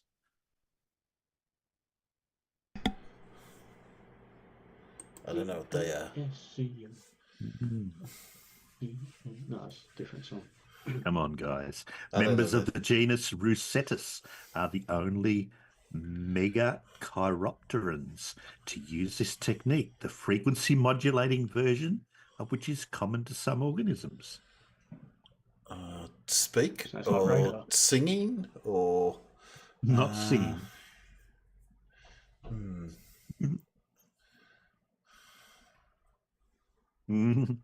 Organisms that employ this technique include swiftlets and shrews. Was it something to do with the noise and sound and speaking and communicating? But I'm not quite sure. Something to do with the cavities Nerdlet in the has head something or that something makes like some sense. Yeah, go on, keep going. something to do with the cavities in the creature's head or whatever. Yeah, that echolocation. certain That's what I said sounds. after the second clue. Name this phenomenon employed by toothed whales like dolphins and by bats, which is to create maps of their surroundings. Yeah, you got it. There you go. Echolocation. Yeah. Echolocation, which was proposed by Turing Test 2 quite some time ago. Well done. And Shadow Falcon, who also got it right. Yeah. Did Farmer's Boy say that at the start, didn't he? Not at the start, but he did say it after Turing Test said it. Okay. Yeah. Good. Well, that's right. That's what it was. Okay, question 2. One way to do this action now comes in GS Flex Plus and GS Junior varieties. What is this action? Active wear? I don't know. Nope.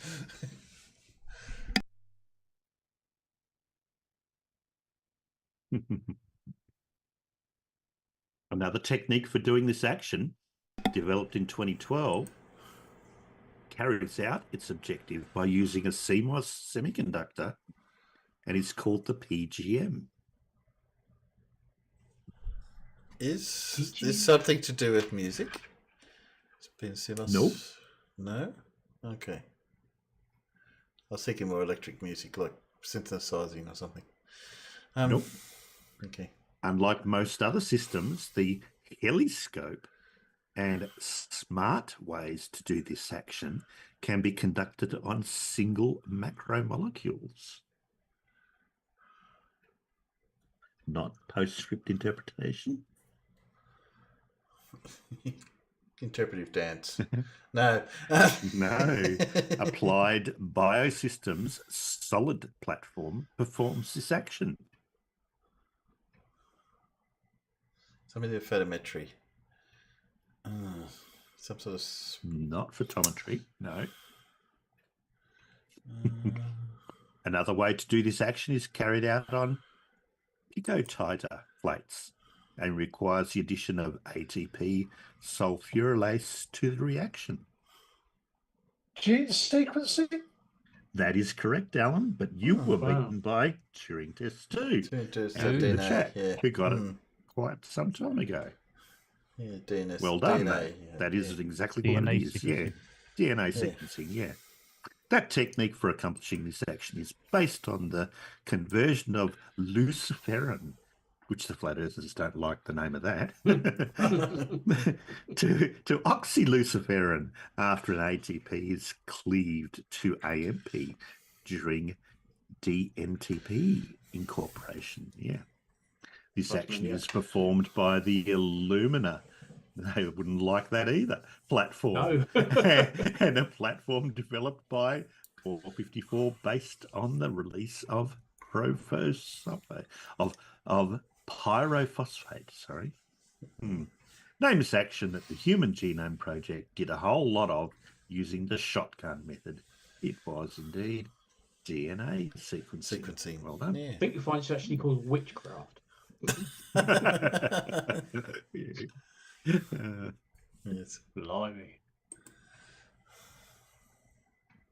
The classical differential equation used to analyze these structures can be given as E1 times d to the fourth w over dx to the fourth equals q. More witchcraft. Right, I'm going to head out, guys. See you later. Have a good one. Have fun. See you, Matt. See you, Matt. See you, Matt. on that note. Yeah. Quite.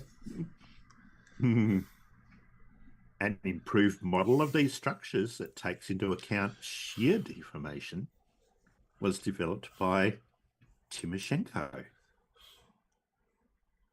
That sounds familiar, but I don't know what he did. Ooh. Not jerk, no. In the classical theory of these... I'd go with... I was going to say I'd go with Nerd Alert and say toroidal fields. Nope, not toroidal fields. In the classical theory of these structures, their flexural rigidity is defined as their Young's modulus times their moment of inertia. Springs? Spirals? That theory of these structures is based on the assumption that the plane normal to the neutral axis before deformation remains normal to the neutral axis after deformation and is named for Euler and Bernoulli. Not nanotubes, no. Atomic force microscopy utilizes one of these structures with a sharp tip at one end.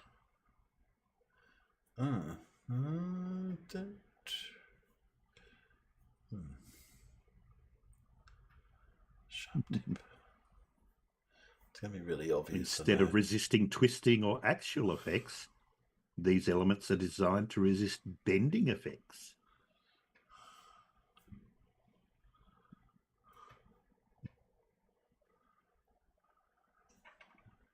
Name these basic structural components whose lengths are much larger than their thicknesses and widths, and which come in an I form. Beams. Beams is the one. Beams. But again, you were beaten by Turing Test, who got it out in the chat. Beams. Well done, Turing Test 2. There you go. Beams was the correct answer, yes. Okay, question 4. This person was finally defeated after a boxing-in campaign of ditch digging and wall building trapped this person in Brutium, where the decisive battle of the Sila River was fought. Who was it? Sila River.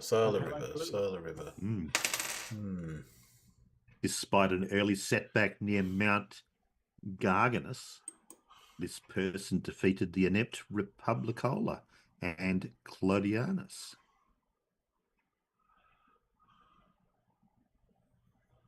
Oh, him with the elephants. Alexander the Great. Alexander the Great, wasn't it? Would be Henry Alexander the Great. Him with the elephants. He was him with the... No? Who did the elephants then? In one battle, this tactician instructed troops to climb down the side of the mountain with ropes made from vines, thus ambushing the enemy. Commander, Labour. Well, it was Hannibal who did Hannibal. the elephants. Yeah. He did, yeah. Hannibal, not Alexander. Mr. Lecter. Yeah. It wasn't Hannibal, no. Wasn't Alexander. Someone in the Mediterranean world. Alongside Crixus and Denominus, this Thracian led an army that was thwarted when Cilician pirates reneged on their agreement to take 2,000 men to Sicily? Mick Fleetwood. Mick Fleetwood Mac, yeah. No. Oh, dear. Thracian. Come on. This person led a revolt that was put down by there we go. Yes. A victory for which Pompey stole all the credit. Nerdalert got maybe. Yeah. I'm Brian, and so's my wife. I think Nerdalert might have got it. Huh? I think Nerdalert may have got it. Yeah. Where's Nerdalert? Yeah, but Turing Test 2 got it way before him. Oh, did he? He did too, yeah. Yeah. Oh, yeah. He did. So he was right. It is, in fact, Spartacus. Well done. Turing Test 2 and Nerdalert, yeah. Named leader of the Third Civil War, a former gladiator whose followers were crucified along the Appian Way. It was Spartacus. He said Spartacus. No, he said Spartacus. So. Like I said, I'm Brian, and so's my wife. Okay, question 5. In the French film Irreversible, Pierre beats a man to death with one of these objects at a nightclub called the Rectum. Just go down the club. Which one? Look at me down at the Rectum. Burn to fucking pieces. Oh, come on! It's got to be a dildo. Yeah, I'm not going to say it. No, it's not a dildo. I wasn't going to say it.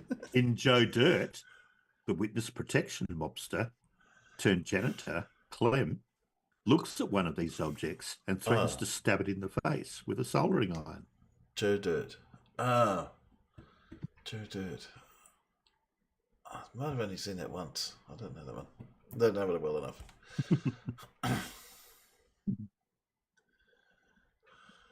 In the first part of the comic from The Left 4 Dead, Sacrifice download,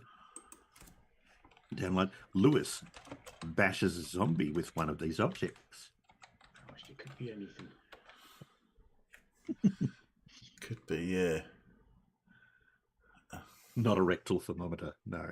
But you see bashing over the head with one of them. Combining one of these objects with dynamite yields freezer bombs in Dead Rising 2.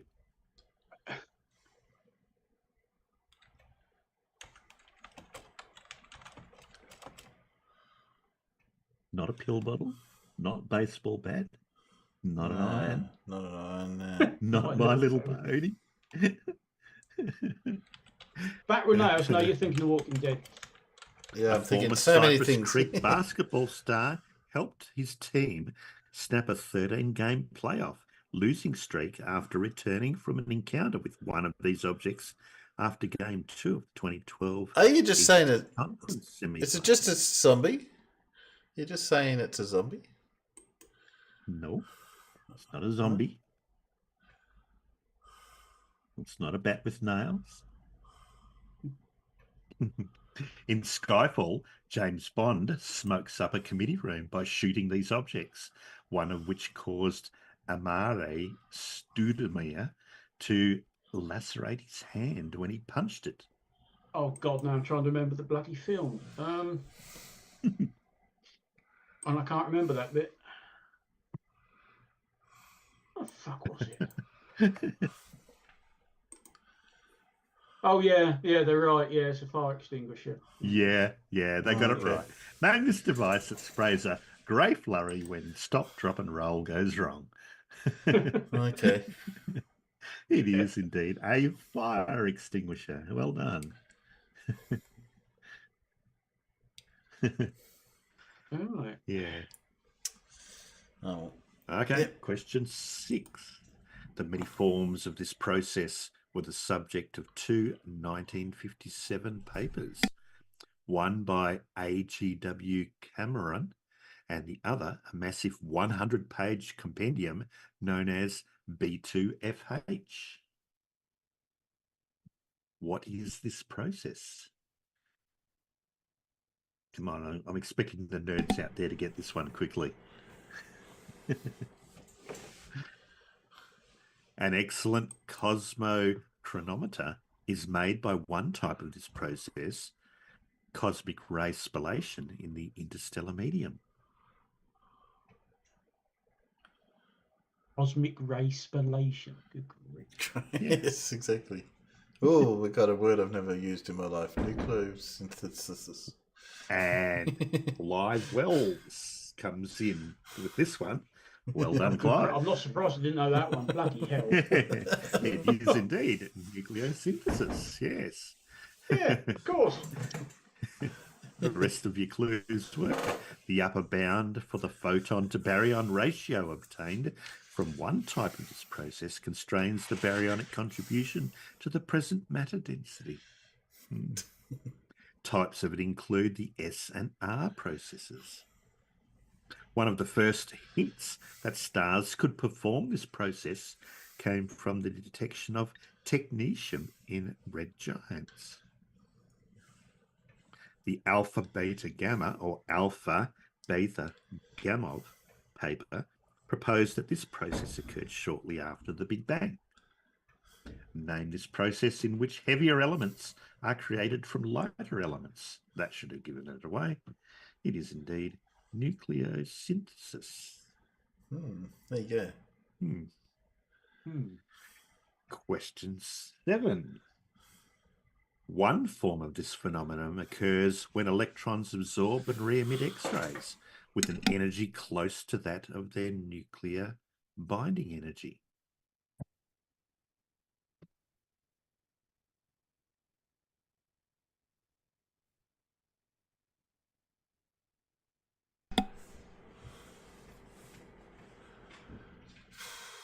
No idea. Myself, anyway. The parameter associated with another form of this phenomenon is equal to the second derivative of the phase constant with respect to angular frequency. Not ionization, no. It's not photography or something like that. Not fluorescence, whatever fluorescence is. Is that something similar to fluorescence? I think it's meant to be fluorescence. Except with flour? It's used in baking, I think. Yeah. Fluorescence is that sort of thing you add to flour, is it? Essence of flour? Glowy flour. Yeah. This phenomenon broadens pulses in space and time. I reckon it's got something to do with photoelectric effect, but I don't know what. It's not fluorescence, no. It can be modelled empirically using the Stellmeyer equation. Sellmeyer equation, sorry.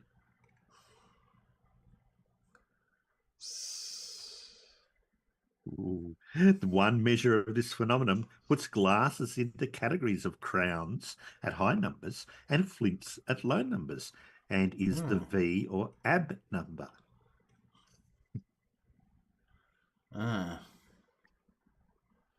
Something. What's that guy's name? Is it dispersion? It is, but what kind? Is it? What's that guy's name? Rayleigh scattering?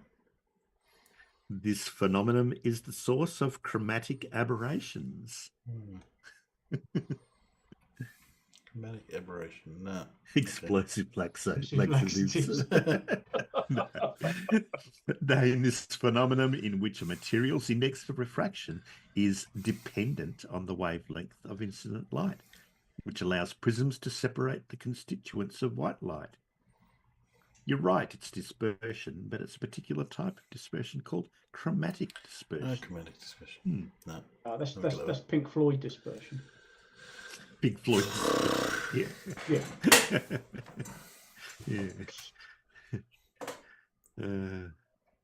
Question 8. One of these works of art includes a train with coaches for male, ladies only smoking, non-smoking, and chapel.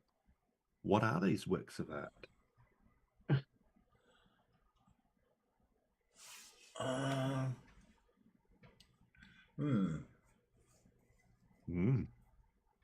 One of these works of art contains 2 red crosses commemorating the dedicatees mothers service in the Red Cross. Initially, I was going to say, what's his name? Ned Kelly series, but I don't think it's that. Yeah, you didn't give us the new page there, Paul. The what? You didn't move on the next page. Yes, you did. Okay. I might be a little hung up then. You might be. One of these artworks functions as a clock that contains a stationary bottom part with a diamond hour hand shaped like a bow, an arrow, and a mobile top part adorned with lilies that spins to tell the time.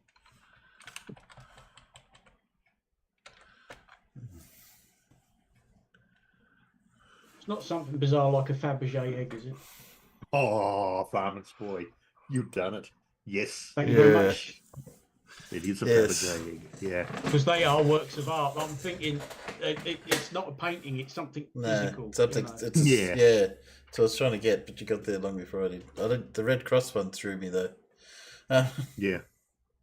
The largest of these artworks contains a scale depiction of the Cathedral of the Assumption, topped with an enormous gold dome.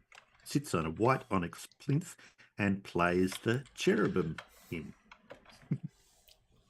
These works, some of which are made for the Kelch family, contain a surprise, which was often a miniature portrait or a mechanical animal inside. Yeah.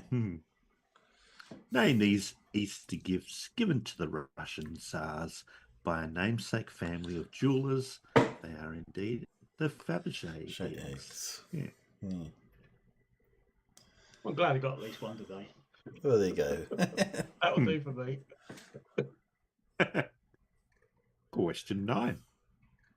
Signal versus noise in this phenomenon is the subject of a 1984 paper by Kevin Trenberth. Oh, I thought that was a Rush album. Or something close to it. Regions named for this phenomenon include 1 + 2, 3, 3.4, and 4. Okay. No. Okay. Total cloudiness fraction of the sky is one of 6 variables used in a multivariate index of this phenomenon.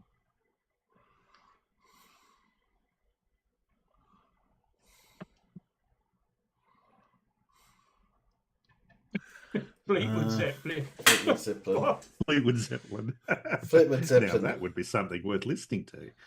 That'd be quite something, wouldn't it? Bloody hell. Not chemtrails, no.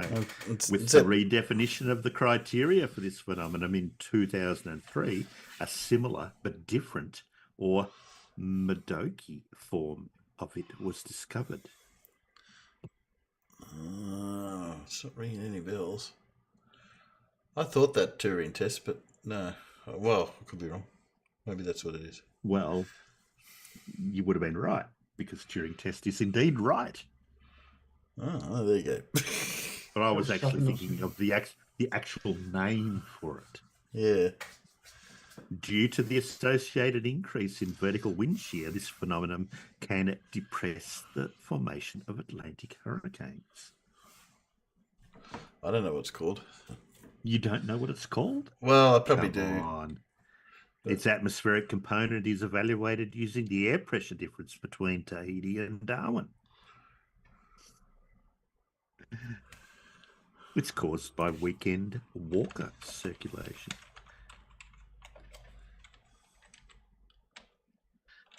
Come on. This phenomenon suppresses coastal upwelling off the coast of Peru, destroying and of course I know what it's called. Of course I know what it's called.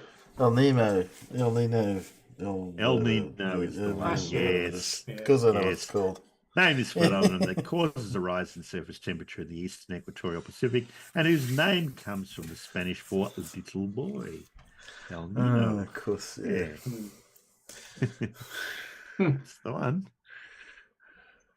And your last question for the day Charles Blinderman and David Joyce developed a project named for this figure's plot, and Marcello Fruzzi compared this figure to Castaneda's Don Juan Matus.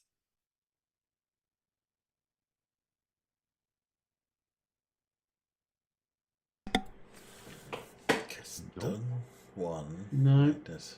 Henry Fairfield Osborne developed his theory entirely based on this figure, and Pierre Teilhard de Chardin has been implicated in the history of this figure.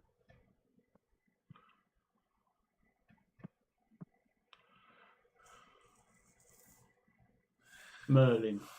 Not Don Quixote, no. No. Wilfrid LaGrosse Clark spent much of his late career working with this figure.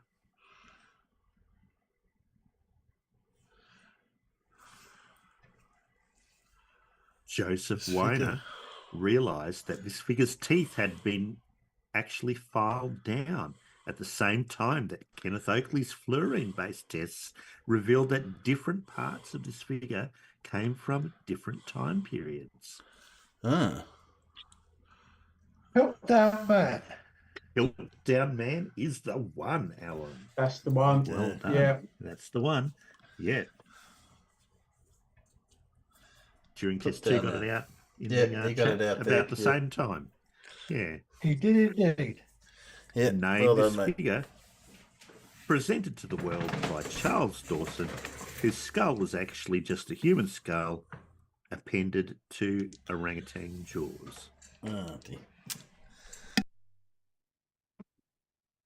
It was indeed. Piltdown Man. Yeah. Yeah. One of the best hoaxes in history. That was the quiz for today. Well, thank you very much. That was good. Thanks for that. Mix. Yeah. It was a good run. Just for that, I'll play a Everett. Yeah, I could do a cup of tea. I can grab a cup of tea while we play an Everett. Okay.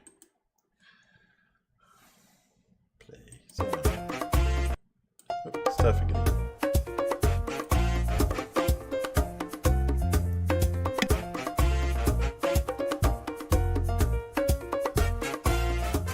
I was never a flat earther until last year. I've read a lot of shit, done a lot of research. Don't need on mic. Well, I remember he used to come into my yard and you know, I'd throw a bucket at him or spray him with a hose. Then he'd run away. Then he'd come back. I'd do it again. What the fuck is going on, man? Like, you ever just... you guys ever just wake up and, like, literally just sit there, or at night just sit there and lay there and think to yourself, like, what the fuck is going on? Because something's not adding up. I was just doing a little test. A little test to see if you'd gone crazy. If there's one thing I can't stand, it's crazy people. I need some fucking answers, man. Greg, turn it off.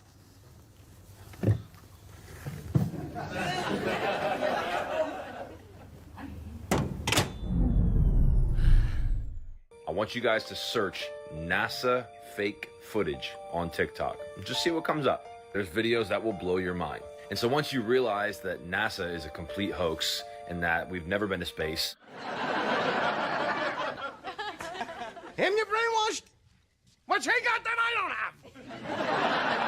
It will then start to make you question everything. Because then you'll think, well, if they're lying about the moon and they're lying about the Earth, what else could they be lying about? Good news, Turner. You've taken F to a new level. I'm going to give you a super F.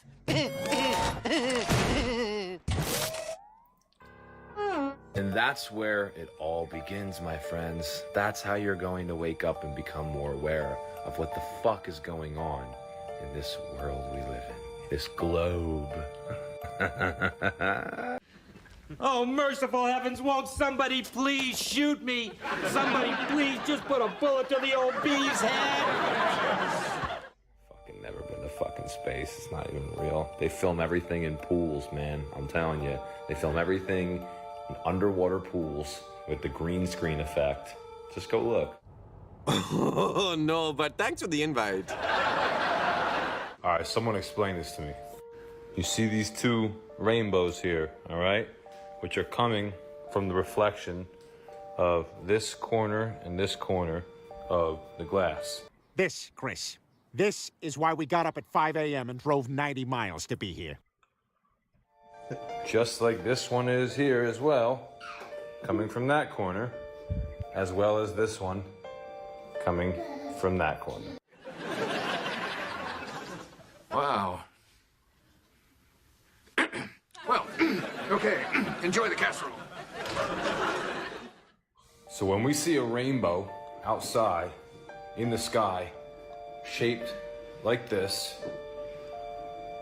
where is that coming from?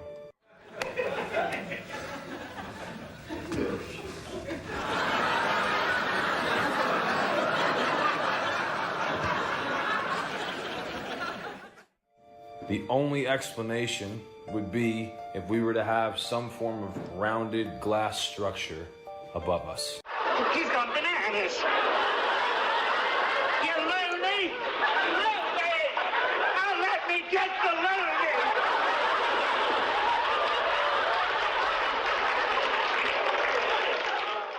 If you've never heard of the firmament, look up the firmament and research and educate yourself.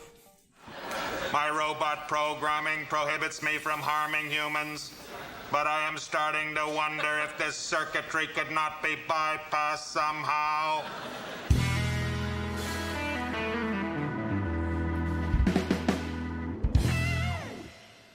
Tattoo. Yes. How distracting was that? I mean, what look was he going for? I don't know. A bit odd. And hello, Terry. G'day, Terry. G'day, mate. How's it going? Hello, Terry. And of course, hello, Blue, who's been with us a while. Oh, didn't see Blue. G'day, Blue. Hello. You must have woke up. What time is it? It must be.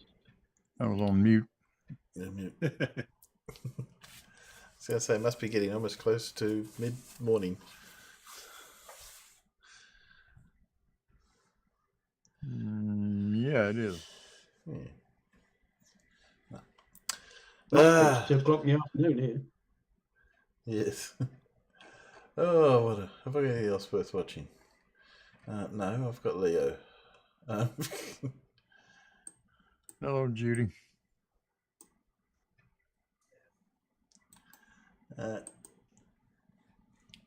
Well, you've lost Matt. We could have used you to answer all our questions for us in the quiz there, Paul. Blue. You would have. I'm sure you would have. Mm-hmm. You would have answered all the questions for the in Paul's quiz. I'm sure. Yeah, you would have got them all right. I would have got all the questions right today, Blue. That would be pretty damn impressive. Or depressing, maybe. Today we're going to take a... Timbo, I did like Craigie Blinder's latest video of a sovereign citizen turning up to court for driving without a license. The judge's face just said it all. I know, that was classic. He turns up to court while driving a car. He just says, you don't have a license and you just parked your car. Unbelievable. And he looks so surprised, when he says, right, you got to report yourself to jail by 6 o'clock this evening. It's like, oh, what? You just live streamed yourself driving the car. Yes. To address the charge of driving on a suspended license. Yeah. I do know there's more to that video than but yes, there is some silliness out there. They tracked that guy down later to an interview. What were you thinking? Why were you going live stream in the car? And he said, "Oh, I was trying to take my wife to the hospital." That was his excuse anyway. But he didn't say that at the time, so who knows? The fact that you didn't have a license, why would you appear? Yeah, I don't know. Yeah. I haven't seen. I must watch that one. I have heard about the video. I haven't actually seen it. Not Creaky's one. I heard about the guy getting caught. It's been doing around. Well, do you want to hear what Leo has to say about what's his name? Will.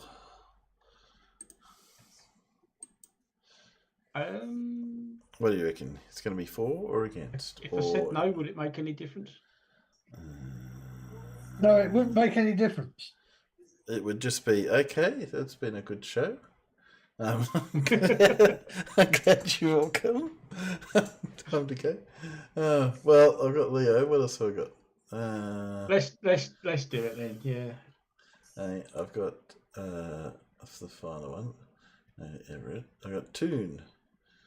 What was Toon talking about? Let's do Toon. Apparently he was threatened, and I haven't watched all this, so I've just skimmed through it. See what you reckon. I'm really embarrassed to say this, but I think I might have got you in a spot of trouble. I received this email just today, and it's about you. You got an email about me? Yeah. Can you see this? About you, but let's see what you got. From Troll Truck Llama.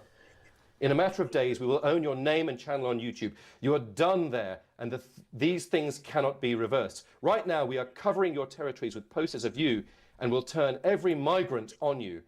All we asked was that you forget a name. You failed to comply, and the penalties must be paid. No full stops, no capitals, no anything. Your friend, Mr. Tons... Oh, look. Grammar is free, Mr. Troll.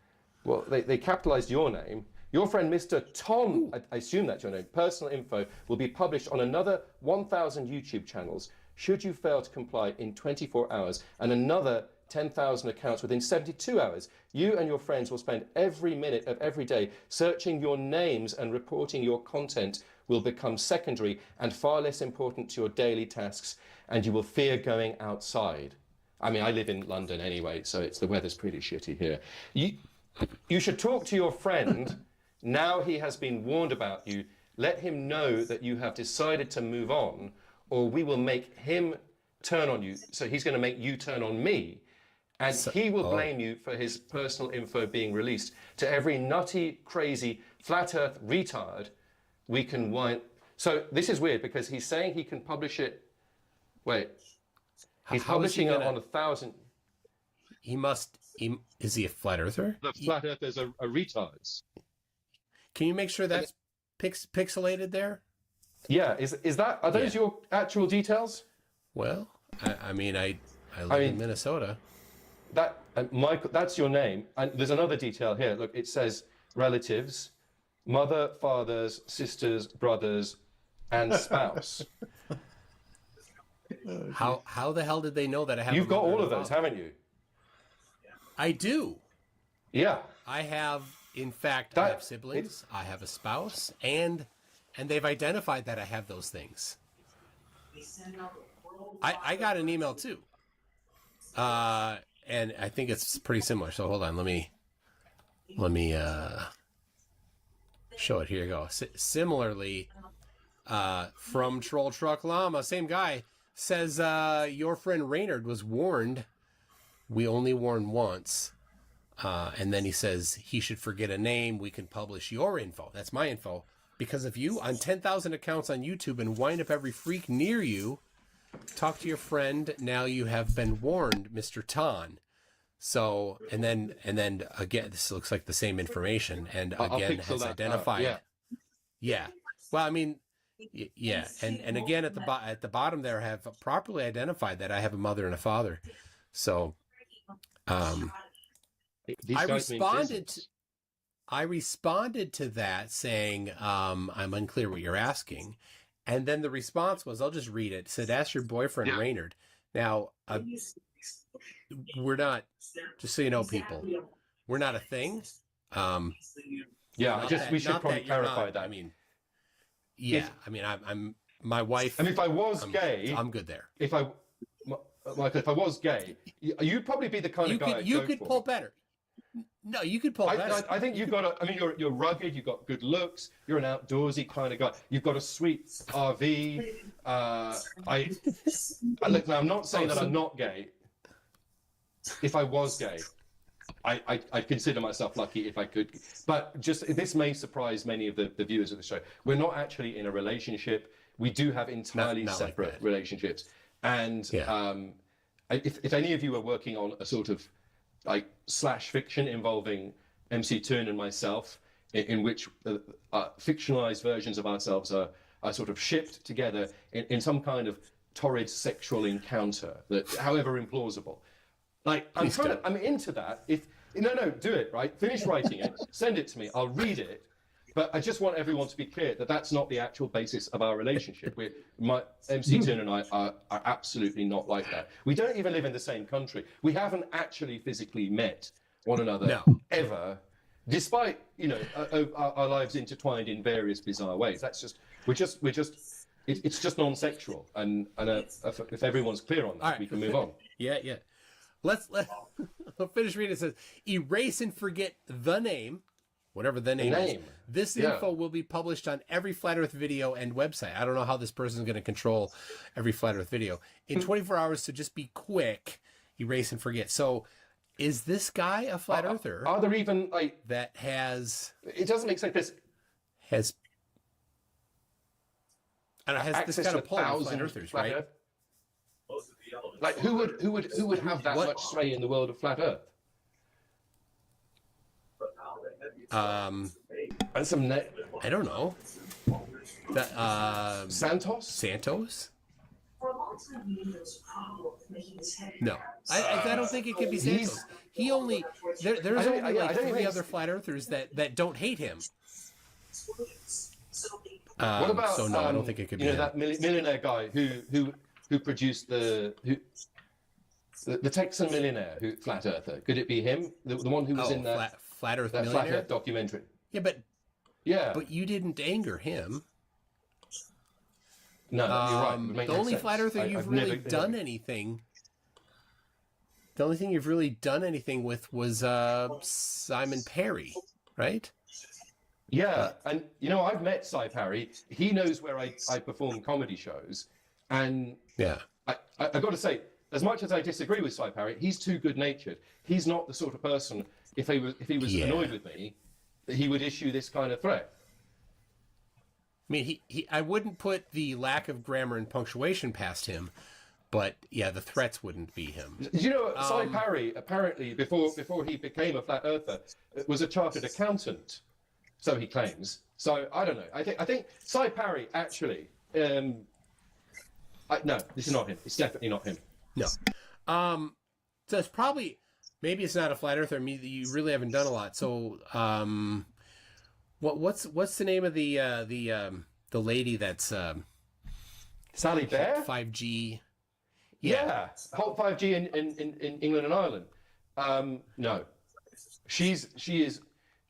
You can see how, when she writes, she's a very particular kind of lady who writes with meticulous grammar. She's not at all the sort of person who would ever. Yeah, and it'd probably come with flowers and potpourri in the email somehow. And it's not Lorna Hackett either. The lawyer that we upset some time ago when we exposed the No Hope. She'd send you a cease and desist letter. Yeah, there's no way she would.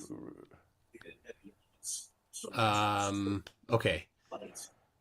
Could it be the Building Biology Institute? You haven't put out that video on them yet, have you? So, yeah, I mean, we are... it's out now, I guess, but no, they'd have no reason to go after us. And neither Mark Steele, because, of course, he hates Mark is us. the obvious... He just follows... he's a broken record. He would just accuse us of being a paedophile 9 times, and then hope that on the 10th time somebody was actually listening. But it's not. Well, if it wasn't for you, Mark Steele would get no love. He actually secretly loves us because we give him the most attention in the world. We give him more attention than even his wife and kids. So yes, yeah, he's definitely not.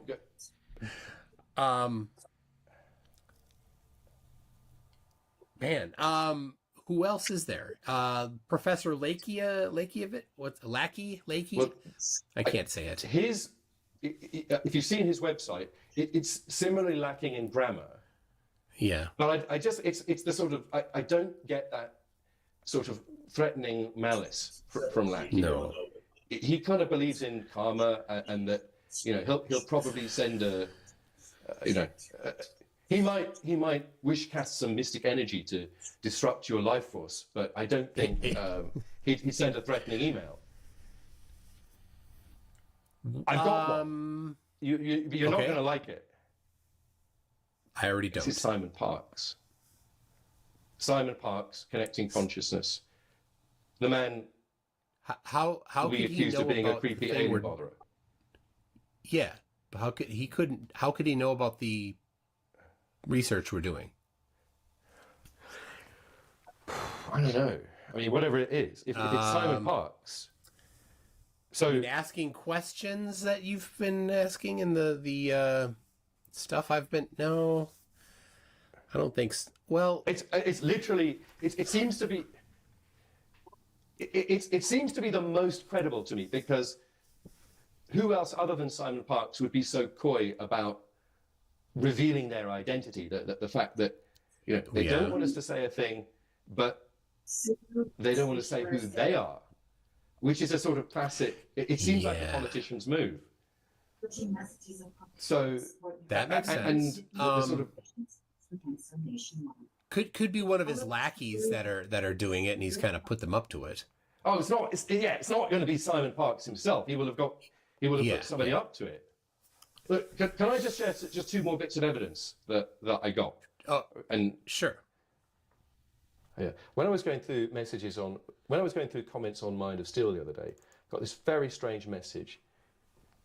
50 were posted throughout London today. Hundreds will be posted before the weekend. Good luck on the street. Try to be less racist. Start searching your name and channel here on YouTube, Substack, and Facebook, Twitter as well. And then there's a link. And so I clicked that link, and it went through to an Imgur page. Let me find that. So Imgur, it's an image sharing site, and it consisted. Does anybody still use it? One image. Please help with our poster board campaign to help remove the garbage from our streets. And it's this picture. So you can see there's it's a little taped flyer, and that's a very famous building, by the way. That's what used to be BBC Television Centre. It used to be BBC's main offices and studios in London, and that it's been converted to trendy flats. But you can see if we computer enhance, let's try and get a better quality. There you go. So that is a pretty bad fake. But I do notice the language there. It's Arabic. So whoever... It's not American. Yeah. So, I can imagine that, somebody wants us to believe that the Arabic community of West London, of which, there are plenty, somehow organised against a very obscure YouTube conspiracy theory culture blogger, myself, and they're angry. The Arabs of London are angry with me. They want to try to get them. Yeah, I could see Simon Parkes somehow being behind that. I don't know Simon Parkes. It's the sort of wacky thing they do. Yeah. Well, you know what? If it is Simon Parks, if you and your gang are watching this, I'm not going to give up, right? I'm going to continue investigating your organization. I'm going to continue making videos on my YouTube channel with 23,000 subscribers, yeah? Quake at the horror of that. Documenting your zany, alien, sexual intercourse antics and weird, just the weird shit that you and your cult members are coming out with. Right? And I'm going to continue laughing at you. You're not going to stop me. Yeah. So, and threats like this aren't going to go anywhere. So don't worry about the threat that they're lodging against me.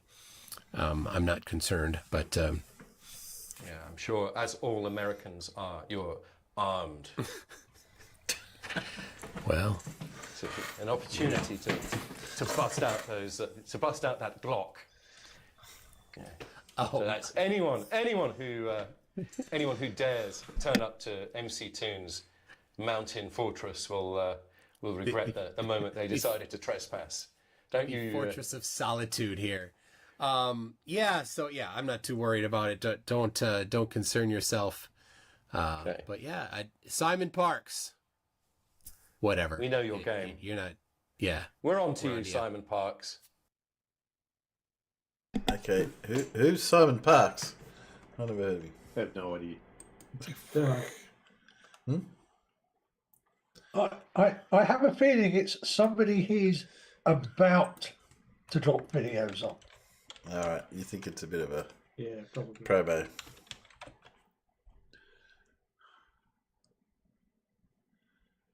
All I've got is Simon Parks is missing. I have no idea who it is. Okay. Okay.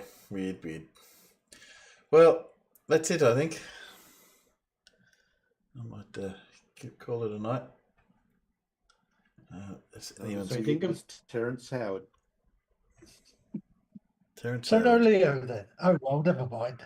Oh, sorry. You want to watch Leo? You want to watch Leo talk about Will? I keep forgetting his last name. Of the final experiment. Duffy. Will Duffy. That's it. Correct. Yes. Sorry. Excuse me. Try not to cough on mic. Yes, I don't think we want to listen to that, to be honest with you. You've got to do it properly. Hello there.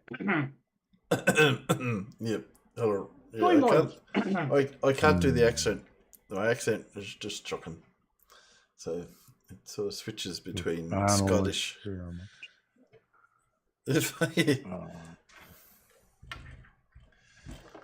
Why would you know? What nitwit thinks that's the final experiment? Will Duffy does. Blue, were you sent an invite? You are a famous YouTube glober.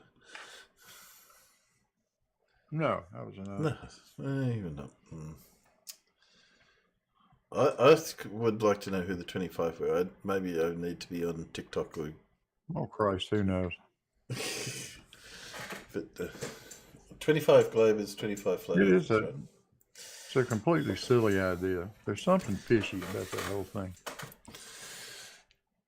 Yeah, you think? One of the final experiment videos does show who he sent the invites out to. Oh, does it? Oh, okay. I'll have to go back and have a look. I'm sure it does, because I've seen the list, because there's 25 flat earthers and 25 normal people who debunk them. I'm really... You debunk them, yeah. Well, the fact that it took him 6 damn videos to describe it is a little suspicious to begin with. That was one of my questions that I'm putting in my questions to him, was that, you very slick presentation, which makes me just seems very suspicious. It's sort of like, if you want to con people out of it, that's how you would go about it. So I don't know. But I can't see any con in there yet. Except, maybe they turn up and they don't get to go. But given that he is, I don't think it's ever going to happen. Nah, I don't know. But given that he is a financial expert and has written a couple of books on how to make money, or whatever it is, then yeah, maybe he does have a fortune. I've written a book called How Not to Get Conned Out of Your Money. Send me $10. Yeah. You know. No, I don't. Send me $43,000 and I'll take you to Antarctica. Yeah. Yeah. Yeah, I don't want to suggest that because, not without more evidence. So we won't do that. I'll have to look that one up. So hopefully tomorrow I might put some questions, see if I get some responses. But I'll just go through what's already been said. I think most of the answers are there. I don't think he's going to get any flat earther who'd be willing to. Well, actually, Jaredism would do it because they've already made a fool of themselves already. So what's this going to do to his reputation? So I suppose he could go, couldn't he? Without it really affecting him. If you get any flat earther to go, it's not going to be any of the ones who actually make an appreciable amount of money out of the grift. Yeah. You won't get Jaredism to go. You won't get David Weiss to go. Because, there's too much money in it. But Jaredism, they could just go and say, interesting, couldn't they? Really? I don't think you dare ever use that word again. But it's like, he's already done several experiments where they proved the Earth was a globe. So what's another one to add to his list? There is that, but no, they're far too reliant on conning people out of money. There's no way they're going to go and say, oh yeah, look, the sun hasn't set. I don't see Durf doing it because he's just put out an upgrade to his app, his clock app. So I saw him advertising that. Or the fact that they can go to Antarctica and it's not a wall of ice going around the Earth that's greater in circumference than the equator. Or the reality that they could go to Antarctica and it's not warships keeping. Having spent all these years telling us you can't go to Antarctica. Yes. Yeah. Here we are live in Antarctica. Shit. Oh yeah, that'll be the first thing. How do we know we're in Antarctica? You just said you took us here, but we don't know where we are. No. Also, of course, is the weather in Antarctica reliable enough that you're going to get a period of 24 hours without cloud? Well, there'd be no guarantee. But you don't need clear skies to know the sun's up. Yeah, but they're going at the right time of day, though. If you can't see the sun, you've got no proof. Yeah. If the sun's not up, I know, but they've already used that. Surf now. I know. They've already used that excuse over and over again with existing videos. Yeah, with the fact that the sun passes behind a damn building and reappears on the other side is enough for them to question it. Or behind a cloud. Of course, a cloud would throw them into a tizzy. Yeah. So you'll get nothing out of this. Nah. It's. I suppose to me it was the supposed 2 years of research, and this is what he came up with. That I find really odd. Yeah, well, 2 beware years of preachers bearing free trips to Antarctica. Because if that was a really good idea, and maybe be an even better idea to take all that money and donate it to people that actually fucking need it.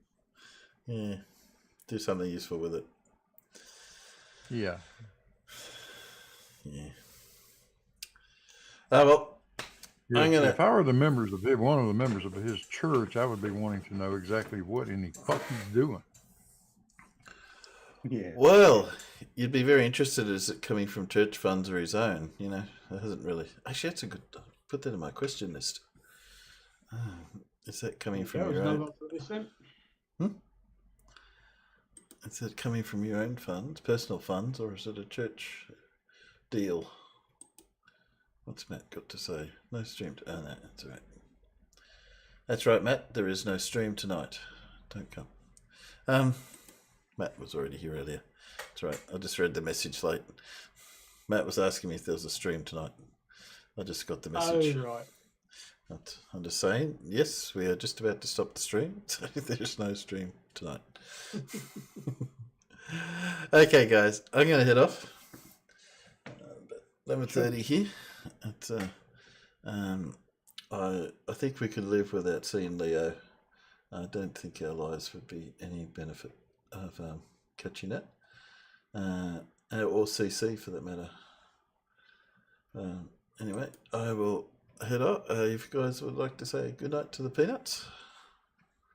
Good night, Peanuts. Good night, Peanuts. Good night, Peanuts. Good to have you. We'll Good catch night, you Peanuts. next time. See you later.